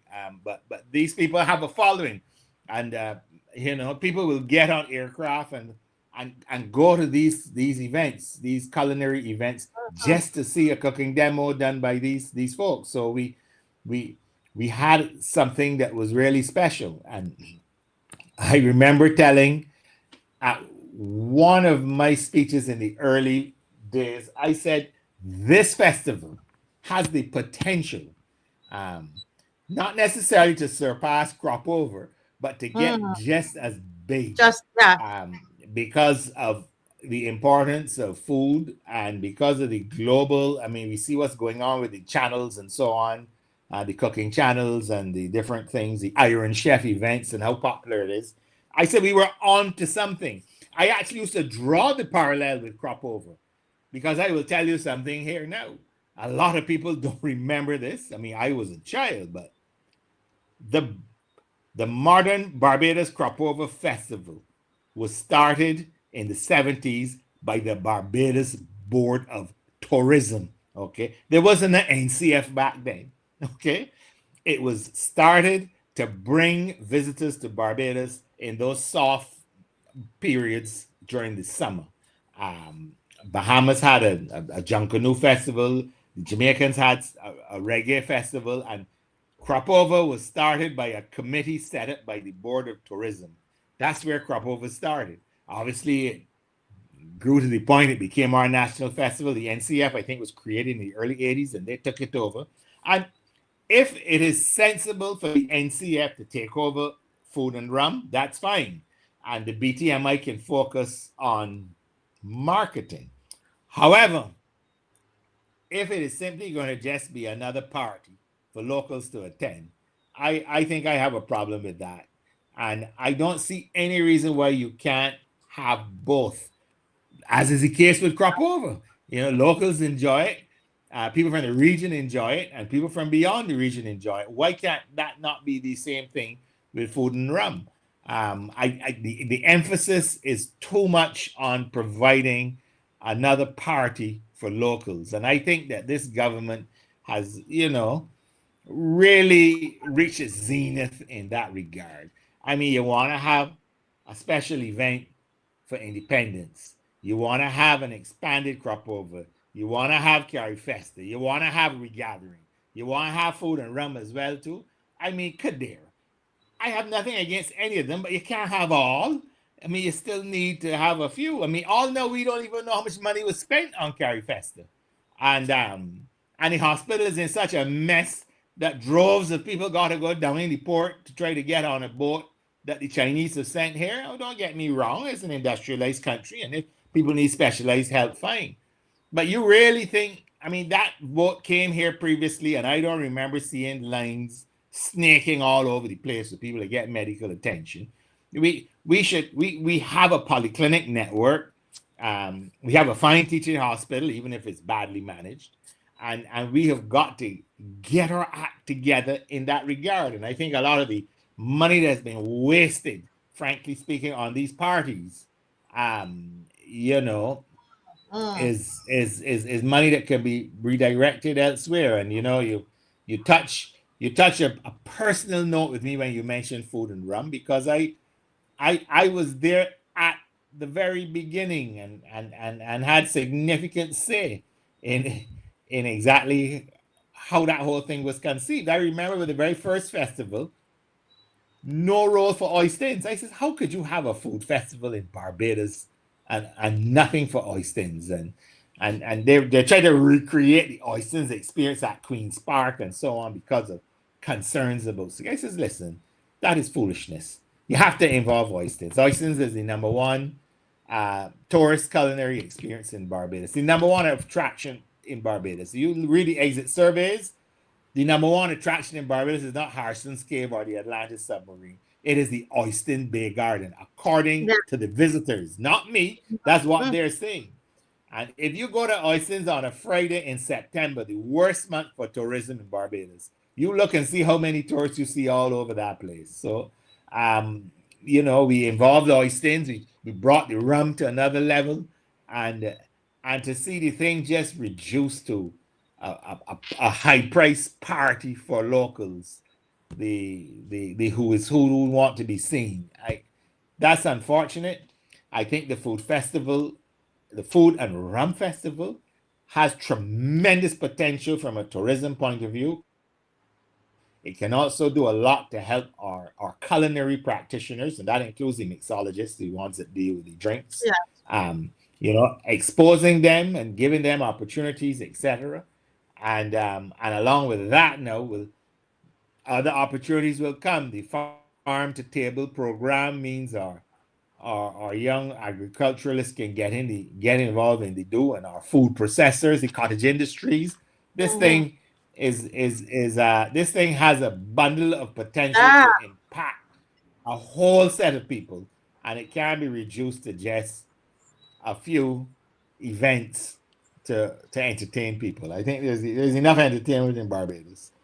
But Mr. Let me ask you, why do you think? I mean, you guys would have, it was part of. It started under I'm doing that in the lost decade. I love to do that because that's what they say. It started under the lost decade, and I'm wondering, why do you think that it has veered away from the original purpose? Because it's obvious that they've removed it from under tourism, so it means that they're making it something for locals. Is it that it wasn't attracting tourists? It was, it wasn't being marketed properly to tourists. Why do you think? I know you're not there. Why do you think they would have moved it? Look, as I said, I don't think a big lot of thinking is taking place right now in terms of the leadership of tourism. I explained the airlift situation. I remember Marcus Samuelson telling me that he went to the very first Aspen Food Festival, and they did not have as many tourists as we had. You go to the Aspen Food Festival now; they are attracting like 200,000 people. Huge event, one of the biggest. You talk about South Beach in Miami, New York, of course, and Aspen in terms of the U.S. So if you don't recognize something that has so much potential, it's easier just to do what they're comfortable with, and they're very comfortable with parties. I mean, I see the prime minister took the government's money to have a Christmas party, as if you haven't had enough parties for the year already. Send out some Christmas cards or something. I mean, party. I mean, but you remember the old expression, what panem et circenses, bread and circuses. That's what the Roman emperors used to do to divert people from just how much they're suffering. The government, they can't get a grip on crime. They can't get the prices under control. They can't seem to get the healthcare thing sorted. They can't get the roads are awful, especially in the communities. I know they've been trying a thing on the ABC highway and so on, paving areas that don't need paving. But you can't get the schools figured out. I mean, restructuring the schools apparently is changing the names from forms to class, grade this and going to the American nomenclature instead of the British that we've been using all these years. So what's the easiest thing to do if you can't get the place run properly? Then we keep some parties, and that will divert people's attention. So that's how I see it. I hope I was able to. But there's one question. There's one thing on the screen there. Noel is saying that he's an Airbnb operator, and he said, I had my Airbnb cancellation twice because Barbados is too darn overpriced. I try my best to advertise Barbados until the people see the cost of traveling to BIM, and I realize that that's one of the reasons why we're seeing, the reduced numbers of the UK. The people, they complain about the prices. Just before you go, can you comment on that? Well, I mean, again, it's a complex issue, but it's one that needs attention. I mean, Barbados is not cheap to get just a flight here. You got to fly a little further. I mean, if you're coming from the UK, you're coming over the Atlantic, that's 8 hours. And if you're coming from North America, you're flying further than say going to Bahamas or Jamaica. So it's expensive to get here. And yes, we have a brand that is a little different. The standard of living here is different. So, the tax structures, etc., are going to be different. But I do think that government should focus on the drivers of costs in the sector and try to get a grip on them. I'm a big believer in concessions. I mean, I'm hearing that the OECD has made it a little more difficult, but I think a concession regime can work and has worked, and it is low risk to the government.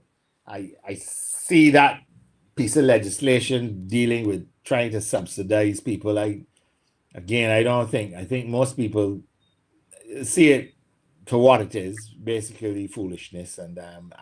But what we need to do is to see how those cost inputs, as we did when we amended the Tourism Development Act, and trying to make the sector more competitive by dealing with the inputs and what can be done to make them more. I'm sorry about that. You there? Yes, we're right here. Yeah, I was saying to you that we need to. Yeah, we need to analyze those inputs, and the ones that we do have control over. We need to get a grip on them. I'm trying to turn this thing off. Yes, I know. It's Christmas. Yeah, but we were doing good, so good all along. But sir, as you're getting ready to leave, and I know you're getting so many questions are coming in, I'm going to do my best, if Dave can help me, to save those questions for the next time, which I hope you would not stay away so long. But before you go tonight, so guys, I can't ask him all the questions. They wanted so many questions they have.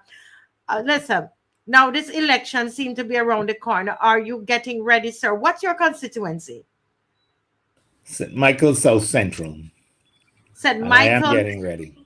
You South are getting Central. ready. I am getting ready.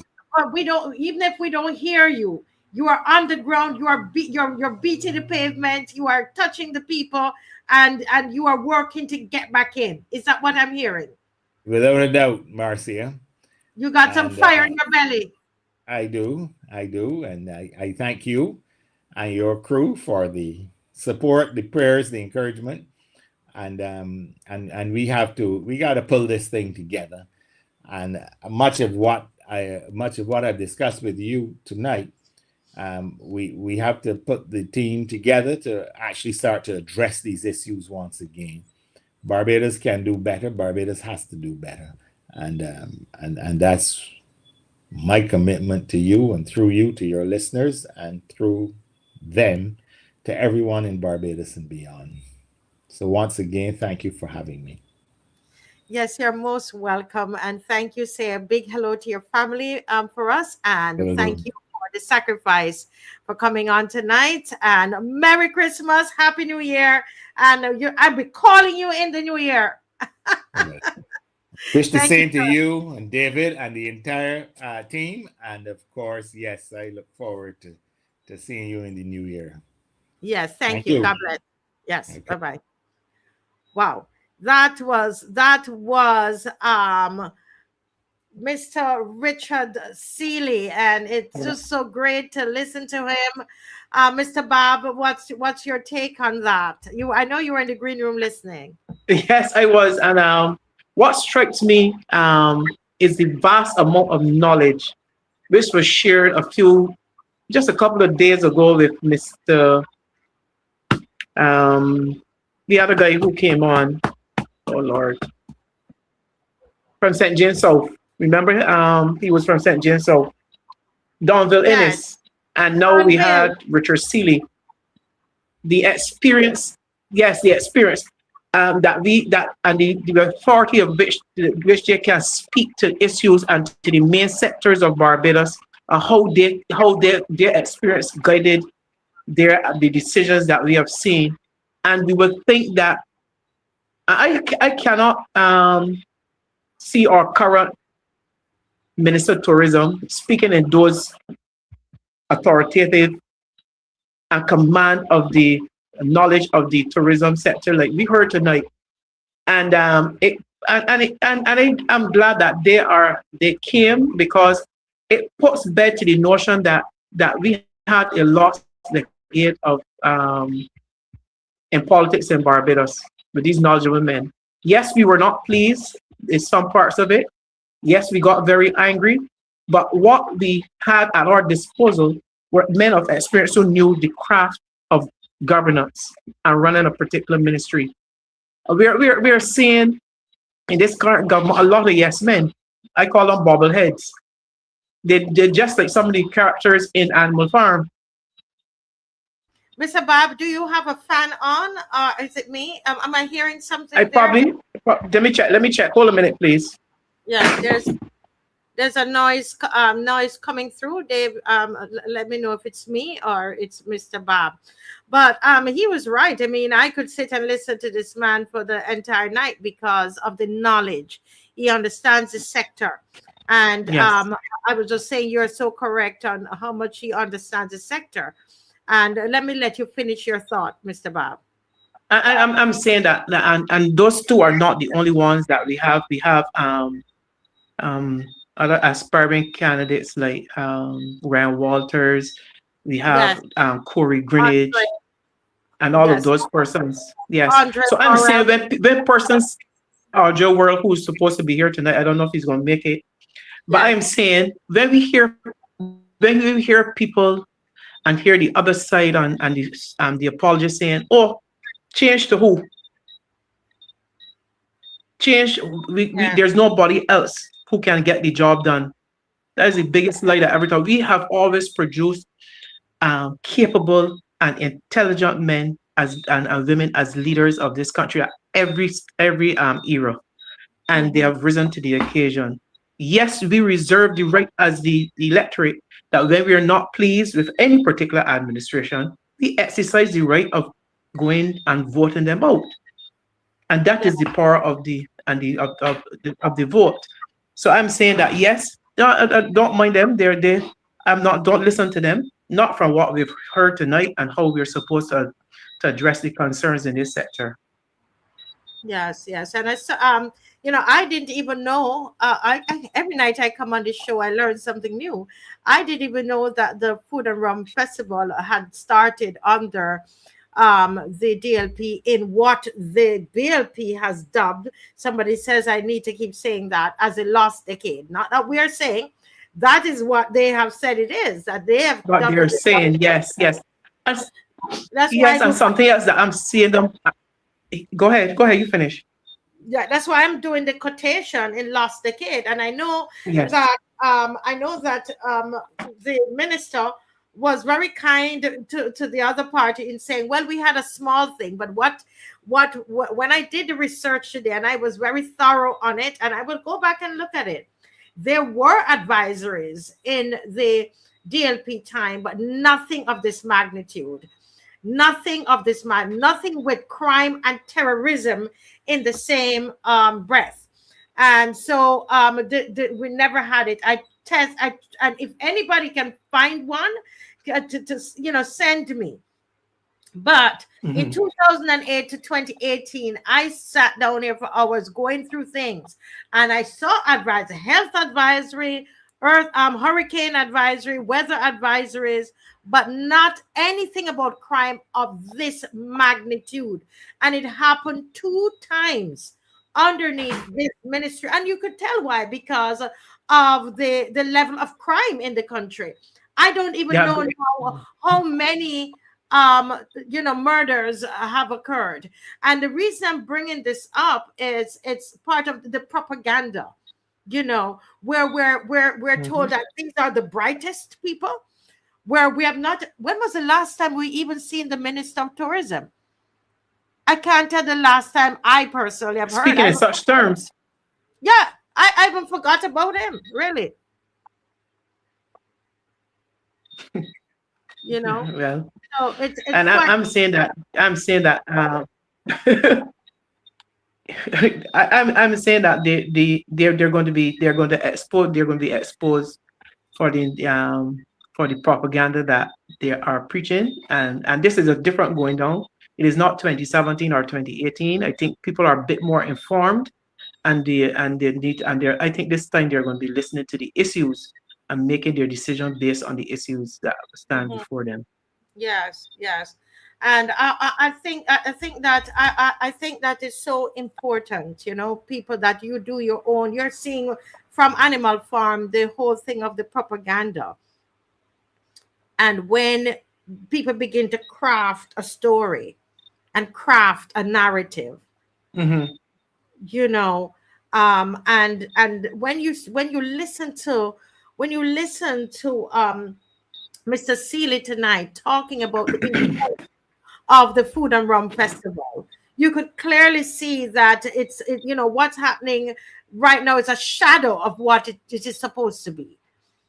You know, they have totally Yeah, destroyed. they don't have the vision. Yes, it's not. It looks like a carol thing. Yeah,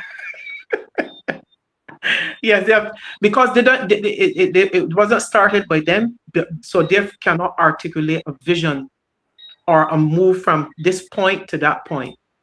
And there are a number of other things that were started on during that period. And one of the things I see them celebrating and going around the country spreading Christmas cheer is with this kind of type of caravan for Christmas and going to different communities. You ask them when it was started, that the community development is doing. Yes, it was started under the Democratic Labour Party as well. okay, yeah, I saw a caravan. I saw them passing Yes, in the caravan, and the thing about it. And so you're saying that that started during the DLP?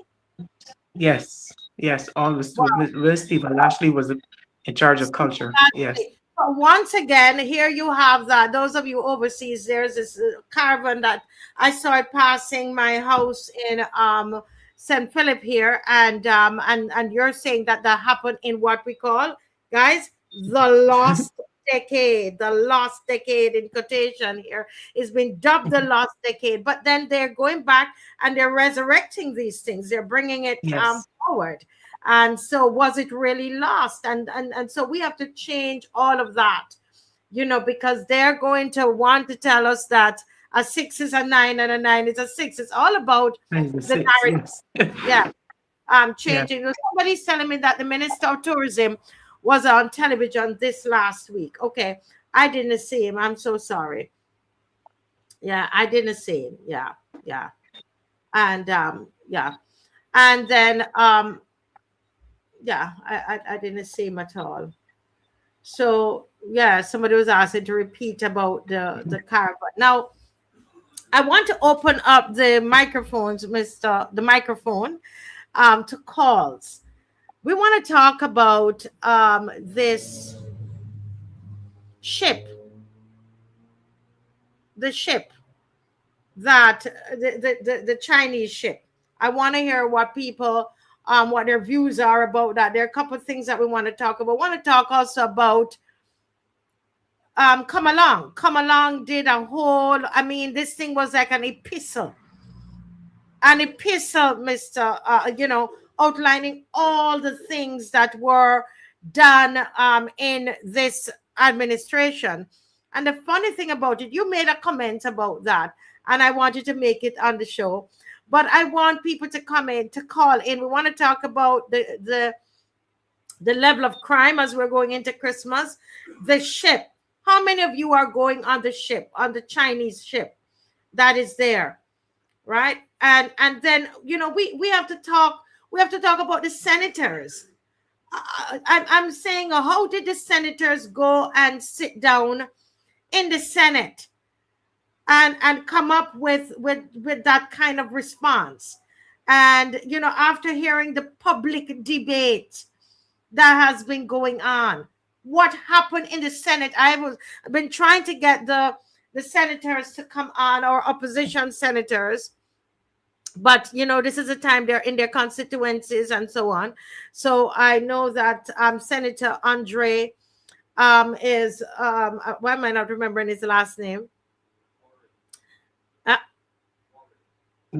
Worrell. Worrell. Yeah. Worrell. Yes, Senator Andre Worrell has been trying to come on, but is a little, he's in the constituency at the moment, so I know it's a bit difficult for him. Ryan Walters was supposed to come on to explain to us what really happened there. But, you know, I mean, folks, what's happening to Barbados, really? What's happening to our country?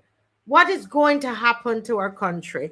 We're hearing about this election that is supposed to be coming, elections coming up. Is it that we're happy for our parliament to have the same makeup as it has now?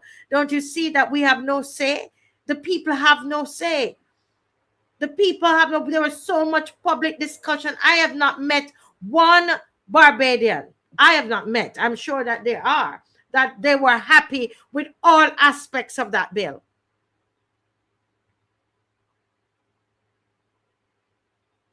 You know, when you think of the senators and the fact that you look at Senator Crystal Haynes. In fact, Dave, there's something that she's put up there. Dave, can you put this up on the screen?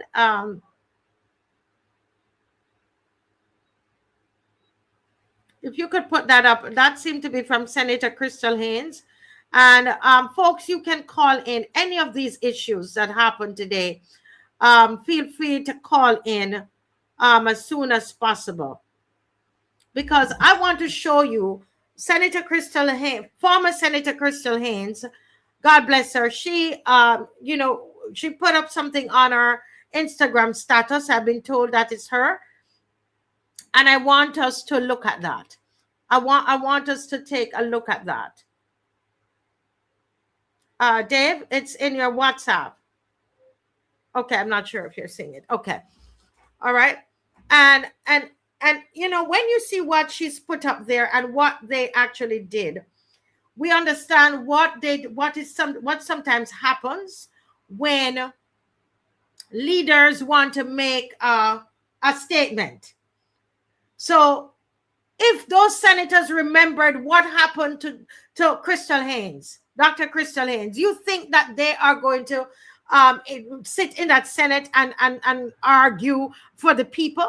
They're going to remember the last time somebody argued for the people, what happened to them, right? So while Dave is looking for it, I'm not sure why it's coming up. She wrote, Mr. Bob, she said, the Senate leader ensured that the growth fund was the final order of business on Friday's order paper. Right? So Tanisha asking if the bill passed. The bill passed. The bill passed. Who is the leader of the Senate? Isn't that Lisa Cummins? Lisa Cummins is the leader of the Senate. Right? And she made sure, right, that based on what former senator is saying, that the growth fund bill was the final order of business on Friday's order paper. This is coming from former Senator Crystal Haynes. It was passed, Tanisha, after 8 p.m. on Friday night, ensuring that it missed the news cycle. And she would know, because this is part of what they do.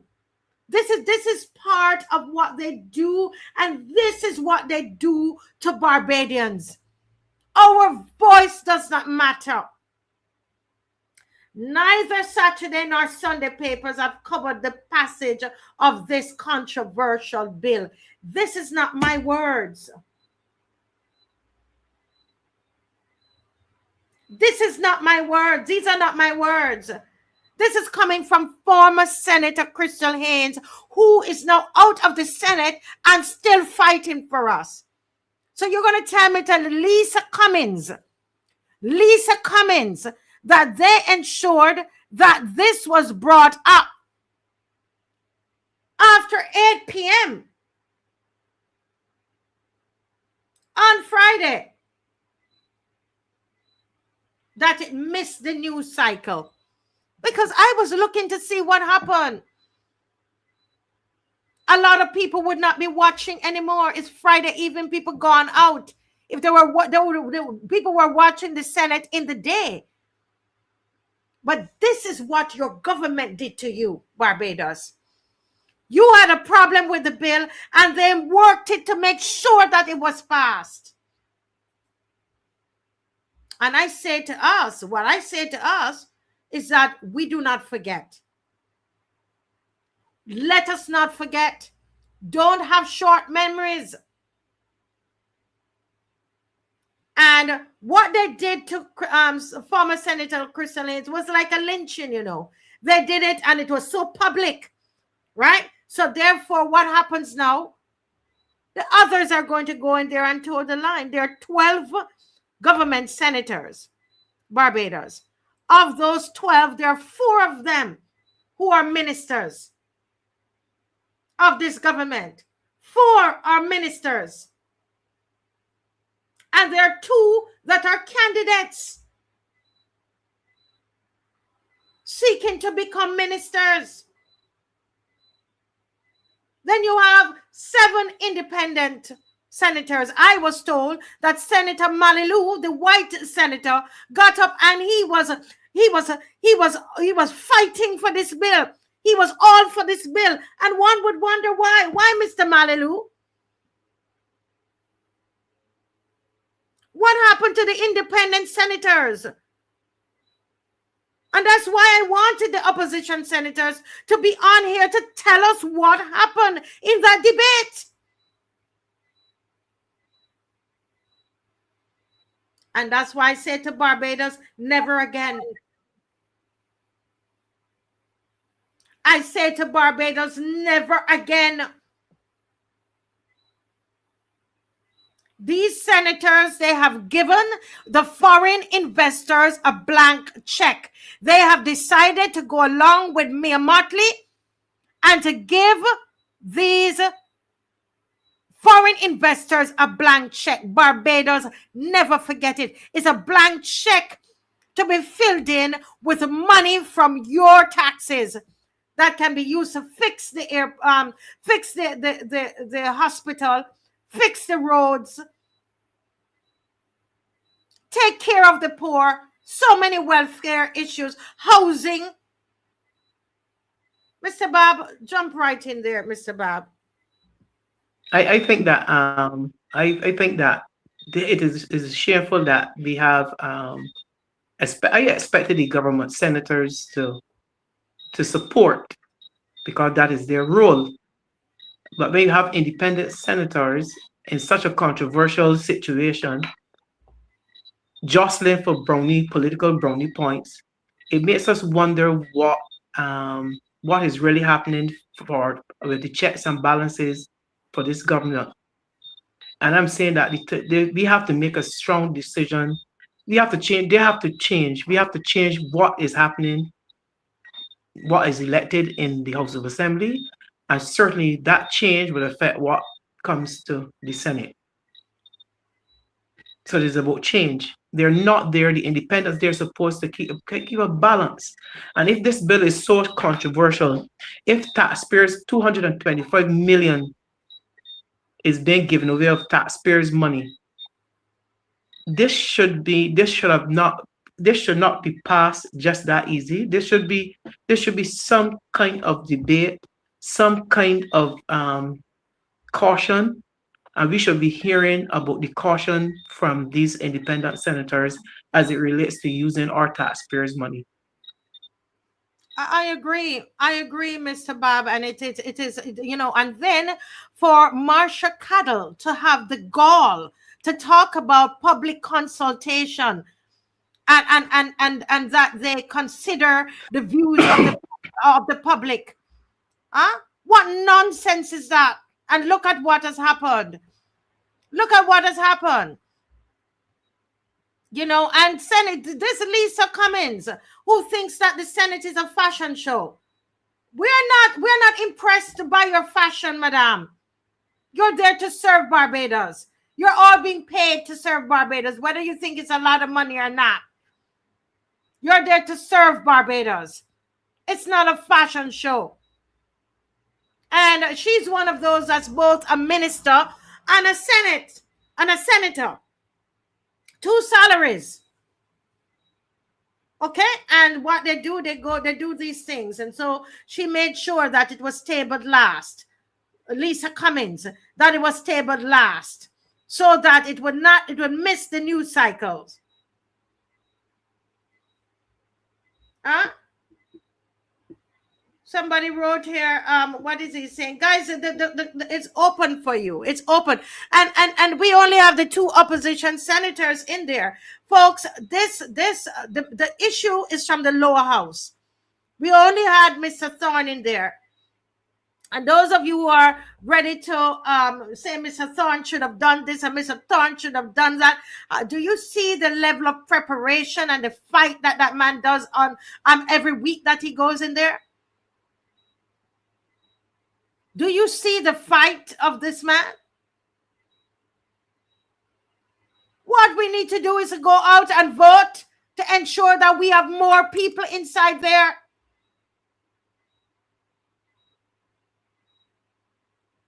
And as I said to my husband, if Barbadians go back and vote for a 30 love again, whatever you get, you have to take it. It's like what is going to happen. Marcia, anybody I hear even post that on social media,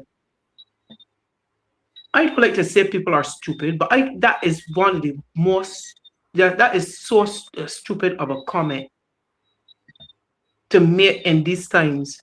Then you should be trying to make sure that your interest, that there's a balance when it comes to your governance, that people will get on social media 30 love. Has it benefited any of them other than the persons who are paid influencers who are getting their part? That there's too few persons in Barbados are benefiting from what we have seen, and we are allowing those too few people to line their pockets and to influence our thinking and our speech. It baffles me that anybody in this day and age, after 2 terms of what we have seen, will come back and tell me a right or even speak of another 30 love. It speaks a level of ignorance that you can't describe. I'm sorry that I have to say that, because I know our people understand what it takes and what should be happening. Yeah. You can't get answers to simple questions from this government. They ignore you. We see a number of nuisance legislation which are designed to make criminals out of the people. Yeah. And they're sitting and waiting for the government to say to us, you give us a mandate in the next election to do this, because it was part of the discussion. And they think that when they say another 30 love, that when these laws are put in place, that they escape. They're going to be laws for the supporters or the people who vote for the Democratic Labour Party or any other party, and a different law for those persons who support the BLP. These people crazy. Yes. Well, I have a caller. So the law is affecting everybody. Mr. Bob, can you hear me? Are you hearing me? Yes, you are. Yes. Okay. Clearly. All right. There is a caller on the line. Caller, welcome to the Marcia Week Show. Go right ahead, sir. Yes. Blessed good night to you, Marcia and Alwyn. Good night, sir. And the loyal opposition. Good night. Marcia, my submission tonight is, who has believed our report? Mm. Who has believed our report? You see the truth? The truth is one report that a lot of people do not believe. And my thing is that we have trusted in governments, leaders, to give us a good report. And all that I am seeing right now is that we are actually living on an animal farm. Imagine you are trusting leaders to give you good information and the right information, and you are actually suffering because of the information that the reliable sources supposed to be are giving you. People are getting on the world stage and talking about climate change and how we need to have electric this and electric the next. And some people are actually going out and getting electric vehicles to their own detriment. To their own detriment. There are some people who are actually suffering the actual cost now of owning an electric vehicle, all because our leaders are pushing us in that direction. We were forced into a health situation, and some of us are still suffering because of that thing that we put in some of us put in our arms, all because we are listening. Who have believed our report, who have believed the truth that is coming out. And I'm saying there are times when we have to take the bull by the horn and say enough is enough. We've been lied to so much. I mean, we have people in the Senate. They might not be too much people, but they have the truth and they have the people's interests at heart. Yes. Yet still, we're seeing people waiting until the 11th hour to pass a bill that they know is going to affect the people. And I think it's all deception. It is strategic deception. And I think it's about time that people start rising up and start doing something about what is happening to them. You cannot be putting yourself in such a situation that you're going to be on the losing end all the time. I am very, very annoyed at leaders thinking that the people that is behind them are idiots, and all that they're saying is, they're just looking after their own interests. It's not the people's interests that they're looking after. So I'm saying we have to stand up for the truth and forget all about parties. The government is not a people government anymore. It's a party government. And the day that we start putting people first and party after, I believe that we're going to see a different change. So who have believed our report? Yes. We've been marching. We've been trying our best to educate the people and such like. But who have believed our report? Some are going to suffer because of it. So that's my submission for the night. Yes, well, thank you so much, caller, and I can hear the frustration in your voice. I mean, people have written. We wrote letters to the senators. We did everything that we could possibly do, and all of that was thrown out. And before you go, are you planning to go on the Chinese health ship? Marcia, honestly, I do not trust not even eating from the Chinese.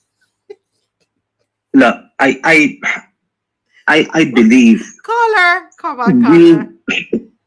Listen, I have to tell you this.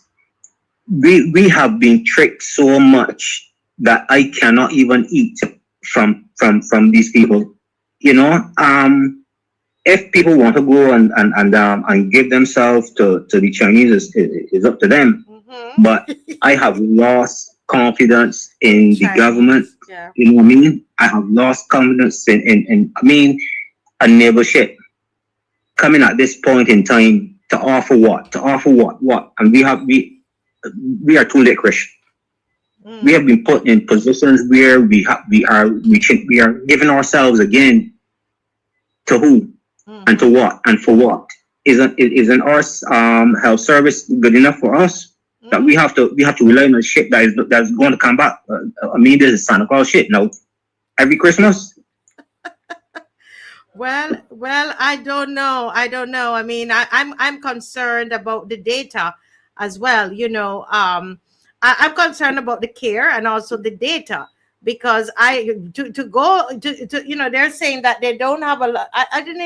I don't understand what they're saying. They don't have a lot of nurses, but that they can do they'll be able to do surgeries.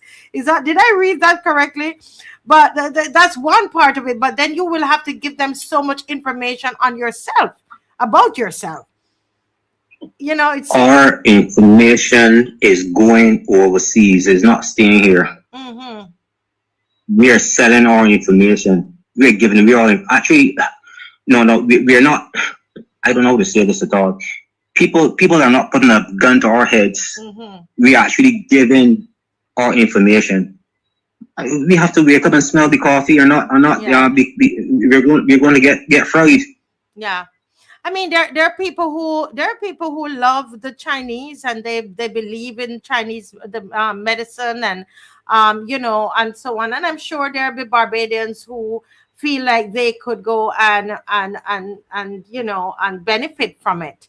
I'm just saying that I know for me, I have questions and I would not go. But for those who want to go right ahead. Go right ahead. Exactly. But I would not stop anybody from going if they want to go. But for my one part, I am not. I have more sense than that.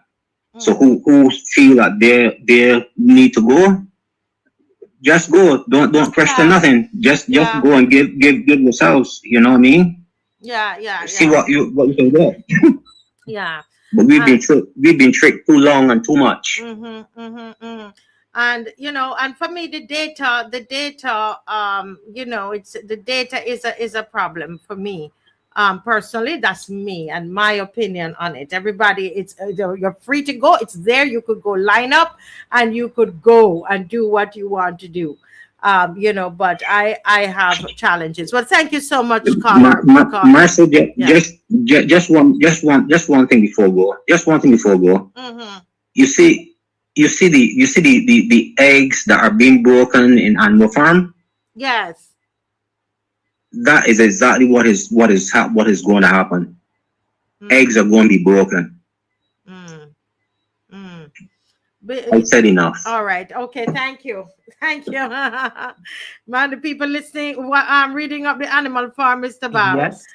There's so much similarities of what is happening today in that book, and you can draw so many analogies at this point from our government and how they operate.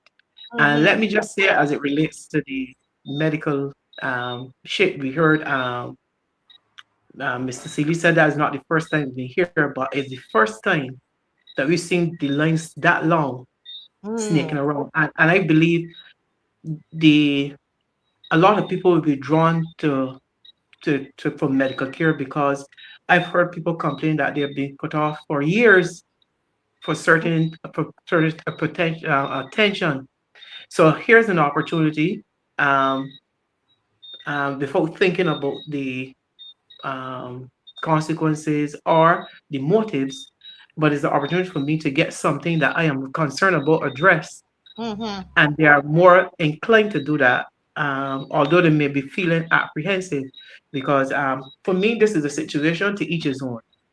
But there's no way that I'm going to share my medical history with another foreign entity.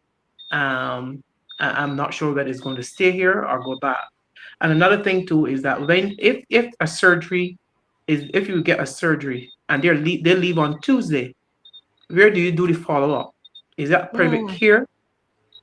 Do you go to the hospital?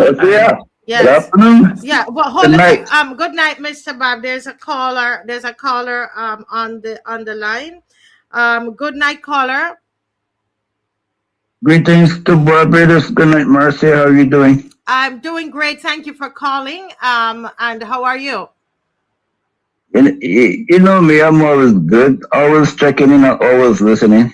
Yes, sir. Yes, sir. What's on your mind tonight? Are you calling to talk about the senators and the bill, or the Chinese? I'm calling to talk about this ship. The ship is so funny, you know. It's so funny that Barbadians just jump on the bandwagon without any research. Mm-hmm. That's so funny. I remember some time back, I mean, I'm subject to corrections that the US wasn't happy about the Cuban doctors coming to Barbados because of this and that. Mm-hmm. Cuba has some of the best medical doctors in the world.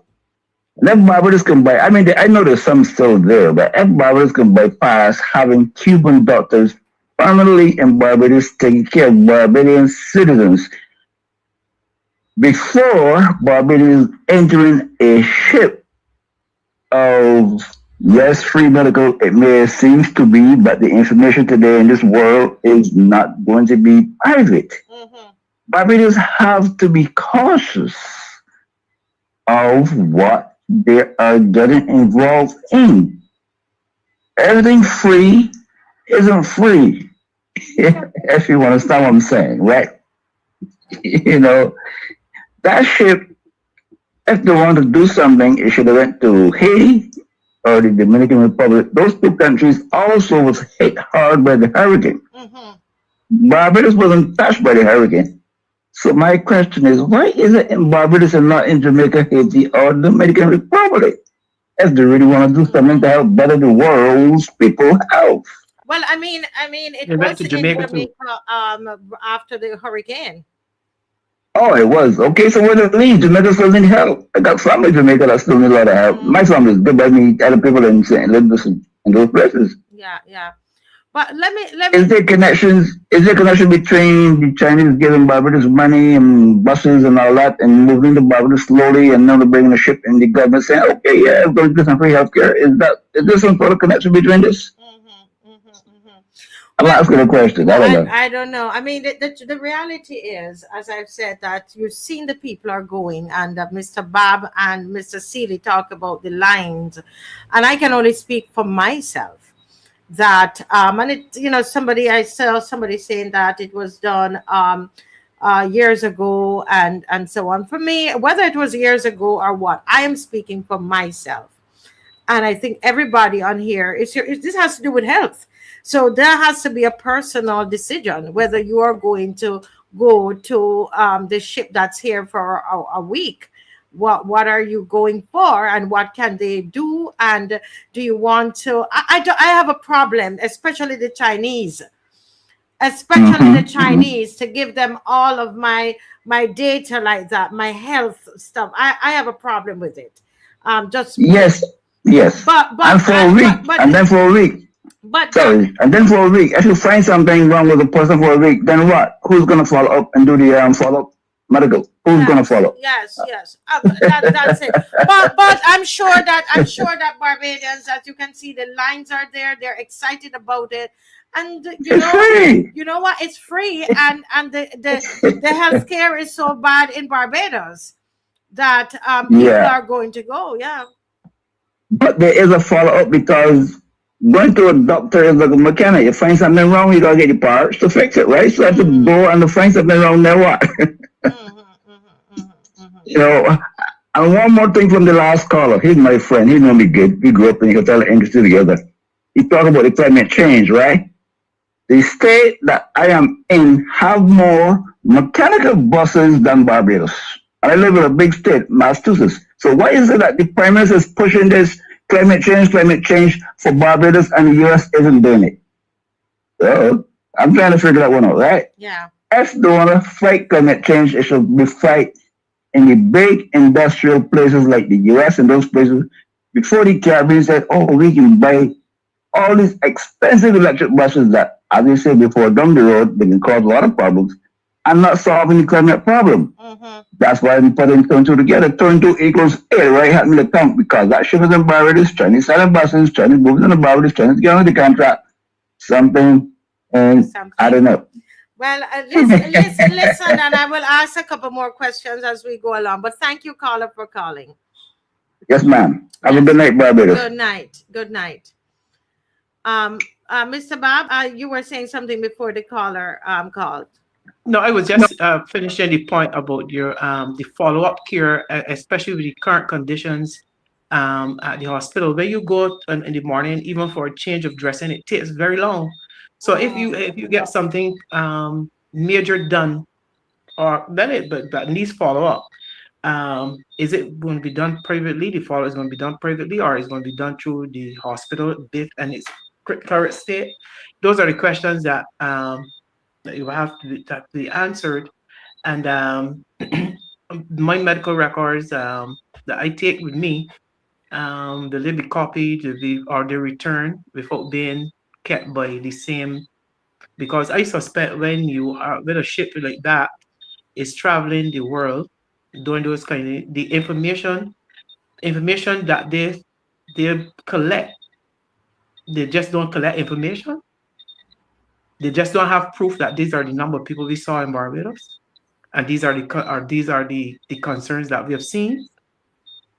Those are the type of questions, and sometimes we hear people talk about the number of the Chinese labor that is even in construction, and I sometimes think that is making it easy for us to accept the growing numbers that we are seeing. And what better way than to go in a soft spot like health care and offering and they worked out what is needed within every region, and they offer it. And once they offer it, they know that we have. I know the Chinese are very well aware that we have a problem with satisfying the health needs of our country and of our people. So why not offer it here? We Yeah. didn't. We understand why they would have singled out Jamaica because of Hurricane. the hurricane, but we were spared. But they're here, and I'm sure there are other places in the world that would need more immediate help than us at this point in time, even if they swing back and come to us. But nonetheless, they are here, and the people. And as I said before, it is to each his own. If you're comfortable, you're frustrated about the long delay in getting word on your condition. You're living in pain and discomfort, and there's an opportunity for you to get some type of answers. I can understand why they would go in large numbers, because the government, in terms of its health care for our people, has failed. Mm. Mm-hmm. Mm-hmm. Mm-hmm. Mm-hmm. And so that is interesting what you're saying. And as you can see, the people are lining up. They really do need the help. And so once again, if that's what you want to do, we don't, I personally, this has to do with people's health. I don't want to be trying to discourage people. It's a discussion, and I'm just saying that it's not something that I want to do. But, I have to ask the question though, because as soon as I heard it, that it was happening and we didn't have a disaster here, right? It made me wonder if it has anything to do with what's happening in Venezuela, and the US. And why I think somebody posted that it was planned. It was on their itinerary and it was planned some time ago. I don't know how long ago, but it supports my point that the Chinese knew, even though it was planned before the situation in Venezuela got this bad. They know that Barbados medical service is on the strain, so they would have known. So it supports my point that they know what conditions that we are having. Yeah. Well, Yeah. I understand that, and I'm saying I would like to see. Somebody said it was planned a long time ago. I'd love to see all of that. I am just putting up my thoughts on it without doing any kind of research or anything. It just looks a bit fishy. It looks like it's connected to Venezuela and the issue that's happening with Trump and all of that. It seems to me that this is a signal. It seems to me that it's way more than health. It has to do to me with this the waters, with what's happening in our waters. That's what I think. It's my view on it. Surveillance of the waters, what's going on. I think it has to do more with the impending war than health, because we do not have a crisis here. And that's just my view on it. One of my views on it, that it could have something to do with the impending war, And if that's the case, it'd be interesting, because it would mean that if the big if is that if it has anything to do with the war, is it that Barbados has already chosen a side? I'm just wondering. just food for thought. Food for thought. Mr. Bob or anybody want to call in? Yeah, just you see, in the absence of information and truth, there can be left a lot of speculation. So that is just human nature, and you start to form your own conclusions when people don't come to you and say this is what is happening and why it is happening. And then you have to think for yourself. Then you have to be aware of the current what is happening currently in the region and around you. And then when you see certain things start to unfold, you say, "Oh yes," but because nobody is saying anything to you, nobody's giving you and responding or saying this is why this is happening. So you form your own conclusion. Yes. And a lot of times you may be correct or you'll be onto something about what is happening. Yes. I mean, it's a lot, as you said, the absence of because we don't trust the government. We don't trust the government. We have seen them in operation, and we don't trust the government. For those of you who are going to go, and I pray, my prayer is that all will go well with you as you go. It's the same way where I know that when the vaccines were coming in from China, a lot of people did not want to take them. Let's be real and honest. Let's be honest about it. It's not putting down Chinese or whatever. A lot of people did not want to take those Chinese vaccines. Hi, good night. Welcome to the Marcia Week Show. Good night, Marcia. Good night, Dave. Hey, Michelle. Hey, Michelle. I went missing on you today doing all kinds of work today. Oh, gosh. Good night, everyone. I hope everyone is staying safe and enjoying, the pre-holidays. Yes, we're staying safe, and a lot of Barbadians are lining up to go to the ship to get medical attention, because of course about our healthcare system in Barbados. I saw that, and sometimes you think that I hope that Barbadians can get healthcare any way that they can. Like some may be so desperate that they needed to go to the ship, but then I also say that to me, I don't know. Barbados is really poor on their national security. I don't believe that this may be like just healthcare. The things are going on. It could be, the data. Where does the data go? Does it go back to the hospital? What are they doing on these shores? What are they doing in the water other than, what we see for face is helping Barbadians with their healthcare? There could be other things going on in the waters. Is Barbados monitoring? Is the government monitoring what is the Chinese is doing on our shores? I don't know. So I think about that also. I think about all the things that's going on. Your neighbors, Venezuela.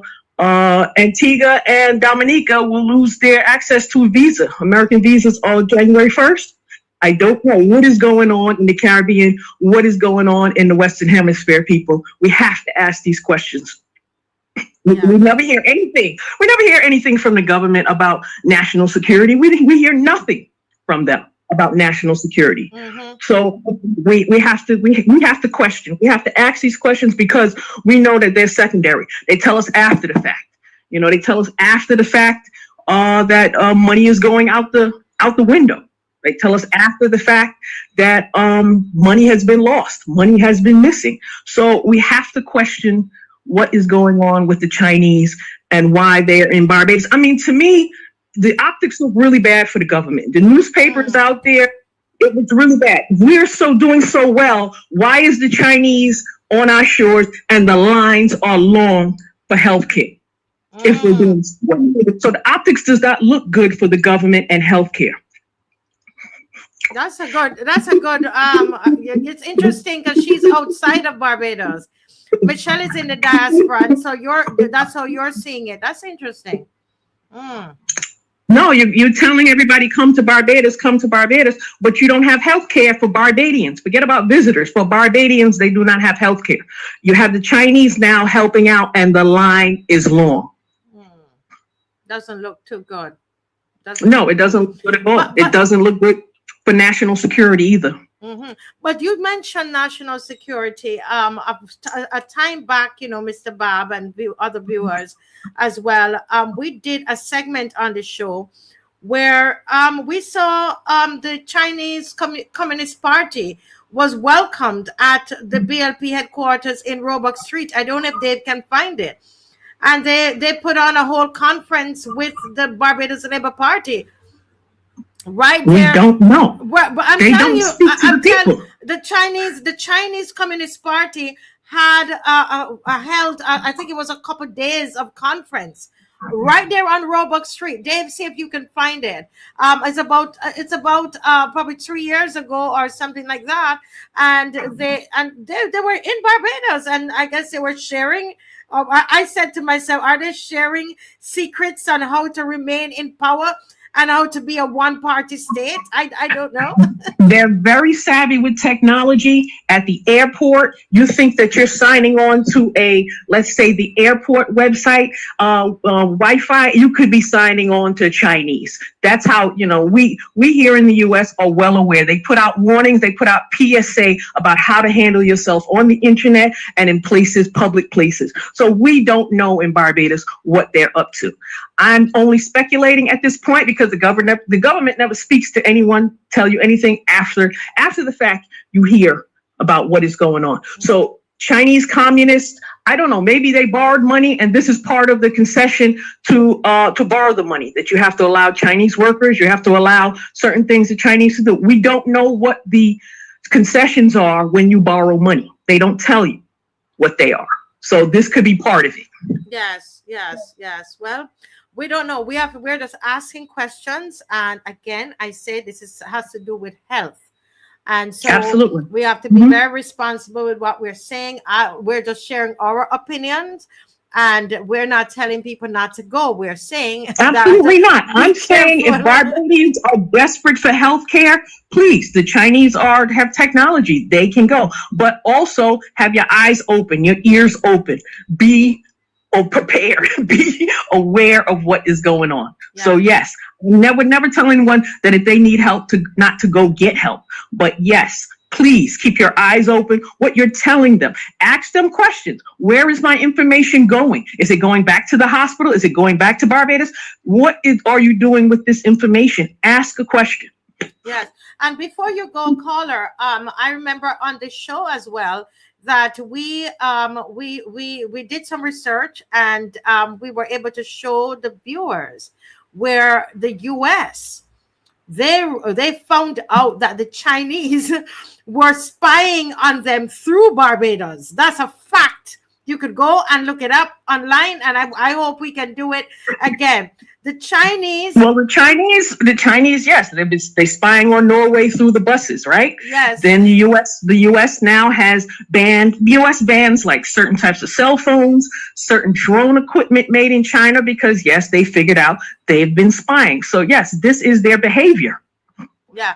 And the thing is that what the report had said was that they were using the American tourists, when they come to Barbados.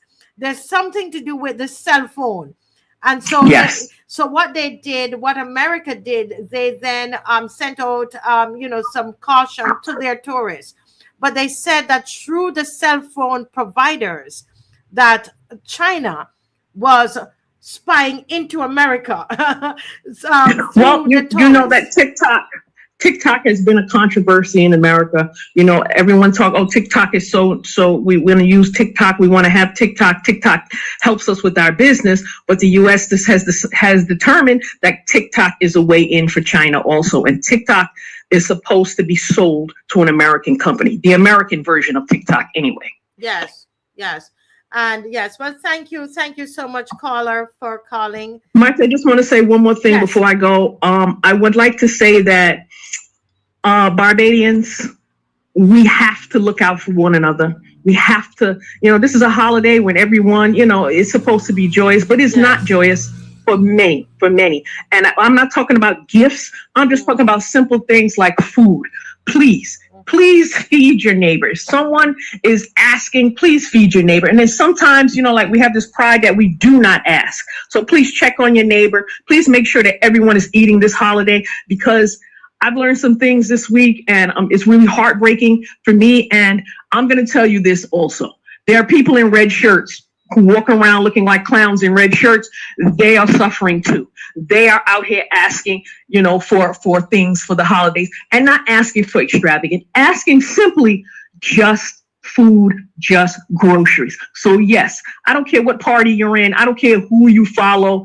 If someone needs someplace to stay, something to wear, food, just the basics, please help them out. Thank you so much, Michelle. Thank you. I love you, Barbados. I love you. I know you do. I know you do. Oh boy, I tell you, I love that girl because she loves Barbados. Oh gosh. Thank you, Michelle. Mr. Bob, go right ahead. I see your mic open. All right, good night. Good night, Mr. Bob. Good night. A Merry Christmas. Happy New Year. Yes. Go ahead, Mr. Bob. She made a very important point at the end there, which I want to support. If you know of any family, any member of the community who is not making it, who is struggling at this time, don't hesitate to share. It makes it worthwhile. And there's something I live by. If I can help somebody as I travel along them, my living will not be in vain. And I've kept that with me all the time, because it feels better when you take some of what you have and you share and make sure and ensure that that person is a little better, feel a little bit better, and a little bit more appreciated at this, especially at this time. And then after this time, we follow up, because next year it'll be a little tougher. But at this point in time, you make sure that they have what Christmas feels like is goodwill to all men. Yeah. Yes.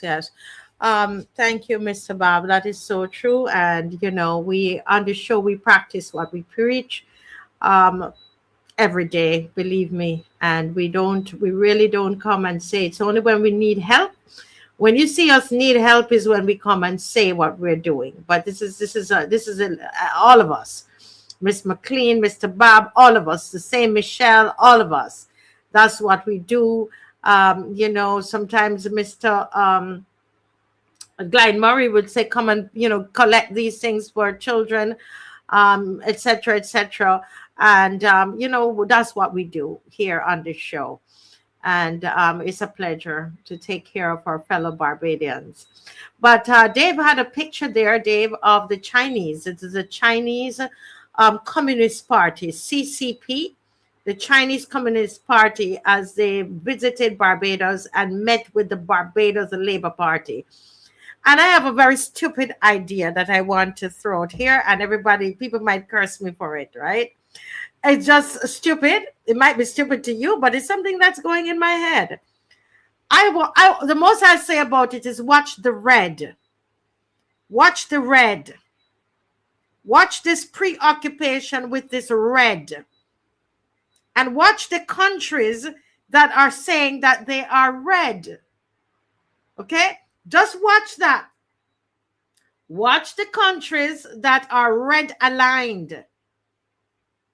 Watch it. Just watch what's going on. And that's all. I will leave that with you. But I tell you this, the leader of that red army that they are seeking, or that red bloc that they're seeking to put together, I believe it's the Prime Minister of Barbados. She's pushing this red army. The CCP met right here in Barbados, the Chinese Communist Party with the Barbados Labour Party. All of a sudden, they are pushing this red. and they've all come together. Look carefully at the countries that have been are aligned. Look at them, and you will see what is going to come. And so notice how quiet this prime minister is. She was the same prime minister who pointed her finger at Putin when all of the Caribbean countries made a statement on the CARICOM. Miss Maxine McLean on the show made us realize that there was no need for Barbados to make a separate statement about what was happening in the Ukraine. No, but our prime minister raised her finger and she sent out a warning against Putin. Who remembered that? Where is she right now? Have you heard her speaking on this particular issue in Venezuela? When was the last time you heard her removing herself from CARICOM to speak? I tell you, something is going on. Something is going on. And my prayer is this. And I'm telling you, I'm praying more than ever for Barbados right now, because if what I think is happening, if what I think it is what is going on, we are in serious trouble. That's what I think. And again, my views. All right, I put it out there. You can think about it. Mr. Bob, you can jump in. Yeah, because not only red parties, but if they cut down a gully and clear it, they put red benches and red tables. Yes. If you pass a bus, if they put up a bus shelter, they paint it red. If it was from a tourist coming to this country, the amount of red you see over the place, I would be tempted to ask if red is our national color. Mr. Bob, go ahead. I write on my. Is it about indoctrinating the people, and so when you put it in their faces, they sit on it, they eat on it, they're sheltered under the cover of painted in red. They even vet the oil stains, claim they spent millions of dollars, but they paint the whole place red. Remember they painted the school floor red. Red. And so a school whose colors are yellow and black. Exactly. Now listen. You remember all of a sudden, I'm throwing out my theories. You can call me conspiracy theorist. Because when I research something, I tell you I research it. These are just my musings. Okay. Now, did you notice that the prime minister? Well, this government started this whole thing about the emblems of Barbados. We did not say we want any emblems changed. Yes. I tell you, it is my view. It is my view. If they had their way, there were some things in here that would be red as well. They hate the fact. They hate the fact that the DLP colors are in the flag. Of the national colors, yes. They have to embrace it, yes. That the DLP has the colors of the flag, the national flag of Barbados. But one time, Marcia, they wanted to take on the yellow, and they used to have the yellow, and then I went to a DLP meeting at night. And there was so much blue. And the place looked so drab. And because it's night and you're having a dark color. And I turned to one or the other. I can't remember it is. And I said, they don't take the yellow too? They got the red, which is right in your face, and they turn the yellow too? No. So you can't. So they wanted to embrace that red and yellow a few years ago. So you can't let them have it. Yes. They wanted to. But no, they don't want the yellow anymore. No, they don't want it anymore. It's the red though. Yes. Because the red, go look at that. Look at what's going on. The dragon all of that, the dragon, the Chinese dragon, the color of the Communist Party. They brought them here. Why did the Barbados Labour Party bring them here? What was done in the conference? What is going on under the table with Barbados and China? What is happening? Why is it all of these red these countries? And she said, you think I wear red for accident? By accident, yeah. She said, I'm not wearing red by accident. No.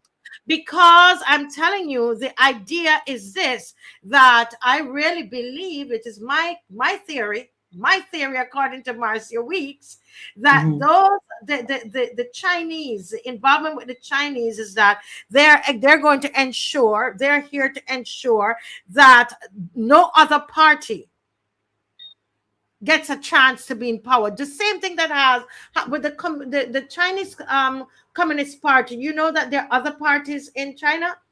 There are other parties, you know, but this party dominates, so it becomes a one-party state. Yes. And what Mayor Motley is after is a one-party state in Barbados. And it is my view that the connection with the Chinese Communist Party is to make sure that that happens.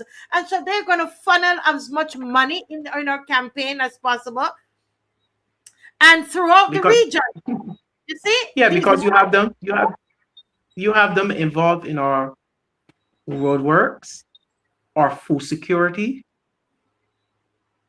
No, they're coming, they're in our health.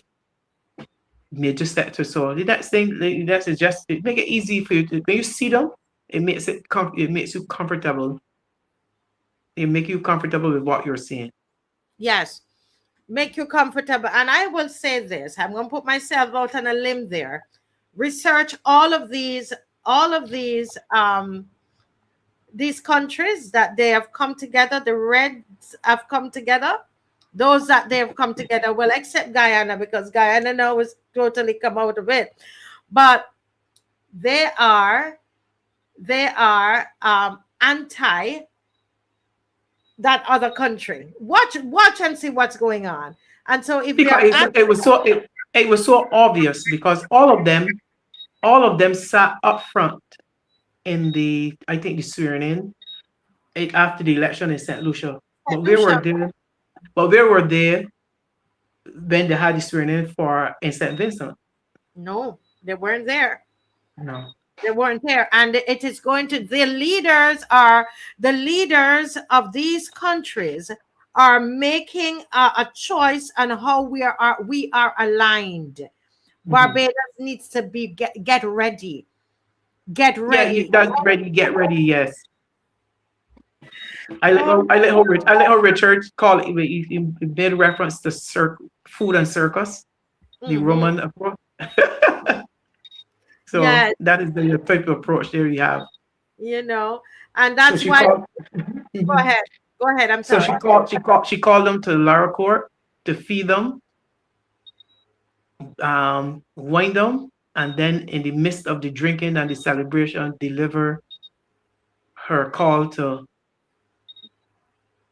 battle of those persons. And when you drink in your head and your guts full, you ain't thinking anything. You say, yes, ma'am. You just thinking. Yeah.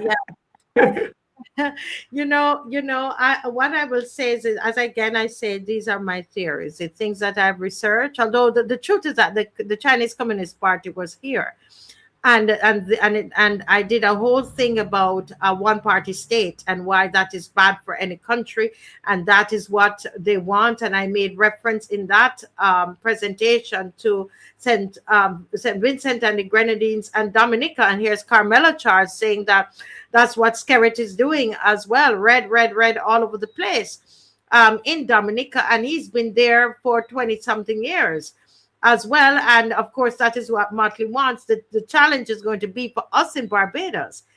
What is it that we want? Do you want a one-party state? Are you happy with it? You saw how the bill just went. You saw what happened to that bill. You don't like that bill, but because of the makeup of the lower house, the bill went through so quickly, went to the Senate, and they have all their people in there, and it's passed. It's gone. It's gone. So whether you want it or not, these people have made a decision for you. You did not have a say in it. It's already done. Mr. Thorne could try as much as he wants. It's only one person. There's a question. Elections are coming up. What are you going to do? Those of you who say you're not going to vote. Some of you are saying, I'm not going to vote. When you don't vote, what is going to happen? Are you happy with Barbados becoming like the Chinese Communist Party, being run like like how the Chinese Communist Party run China? Is that what you want? A one-party state? Is that what we want here? You know. But let me give the final word to Mr. Bob. Yes, I just want to say that your last comment of person say, I'm not going to vote, I'm not participating, is out of a feeling of frustration. Just like 2018 that you were feeling frustrated and you went out on numbers and exercised your right and replaced the government, you are again be faced with the same thing in 2026.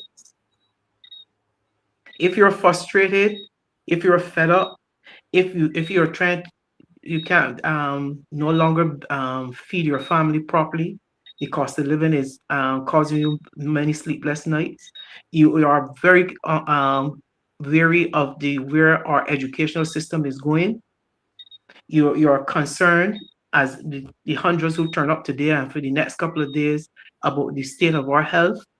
If you are concerned that our transportation will be privatized, why stay home?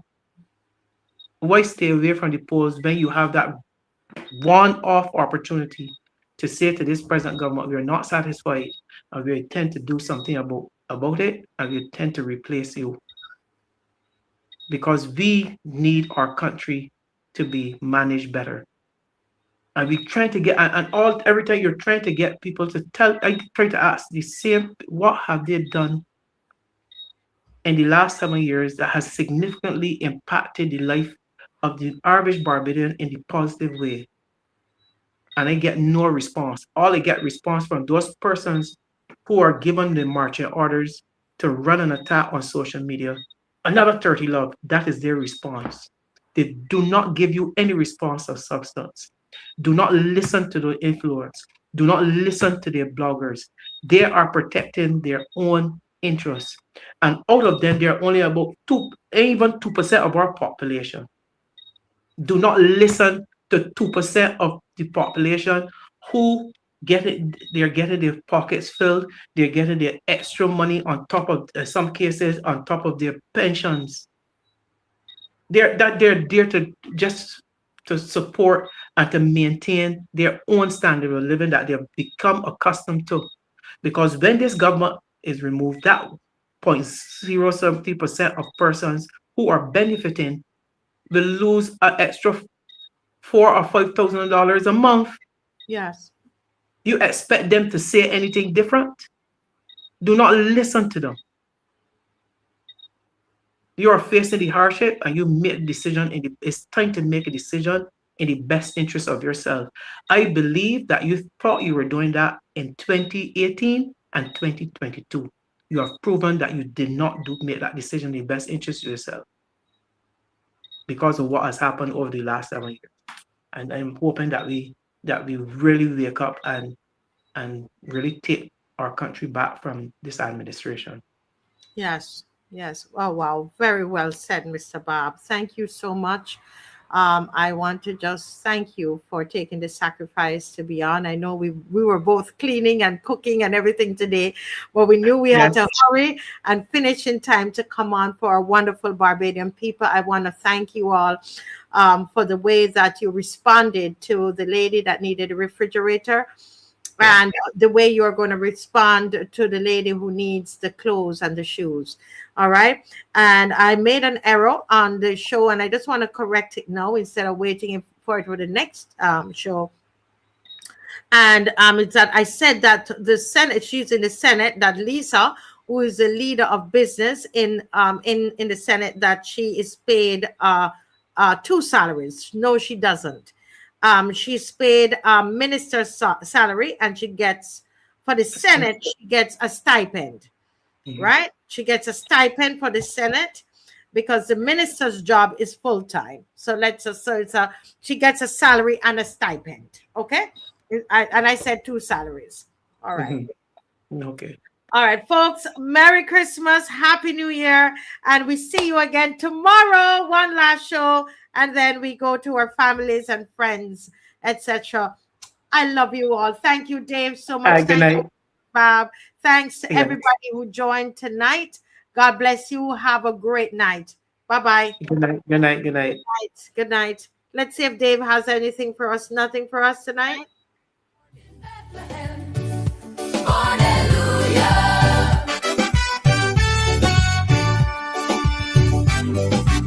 Born in Bethlehem, hallelujah, hallelujah, hallelujah, hallelujah. A bright star rise over Bethlehem town. Oh, good news spread and the angels come down. Oh, the shepherds run with a shout and a praise, saying glory to the King, let his name be raised. Oh, we celebrating, yes, my Jesus coming. Light in the darkness, hope for the nation. Lift up your worship, this is salvation. Joy come down, Jesus Christ is born. Praise ring out, early Christmas morn. Dance and sing, lift your voice again. For the Savior of the world was born in Bethlehem. Joy come down, let your heart rejoice. Break every chain with a mighty praise voice. Clap your hands, tell your neighbor amen. For the King of glory come, born in Bethlehem. Oh, from Nazareth straight to Galilee shore. Oh, hear the people chant, we want Jesus more. Oh, wise men bringing gold and precious spice. Oh, bowing down low to the holy Christ. Oh, redemption calling, chains of sin now falling. Joy come down, Jesus Christ is born. Oh, praise ring out, early Christmas morn. Hey, yeah, yeah. Dance and sing, lift your voice again. Yeah. For the Savior of the world was born in Bethlehem. Joy come down, let your heart rejoice. Break every chain with a mighty praise voice. Clap your hands, tell your neighbor amen. For the King of glory come, born in Bethlehem. He's Emmanuel, God with us. He's the Prince of Peace, victorious. Oh, lift up your hands, lift up your song. Praise the King who reigns forever strong. Hey, praise him. Hey, hey, praise him. Praise him. Oh, joy come down, Jesus Christ is born. Oh, praise ring out, early Christmas morn.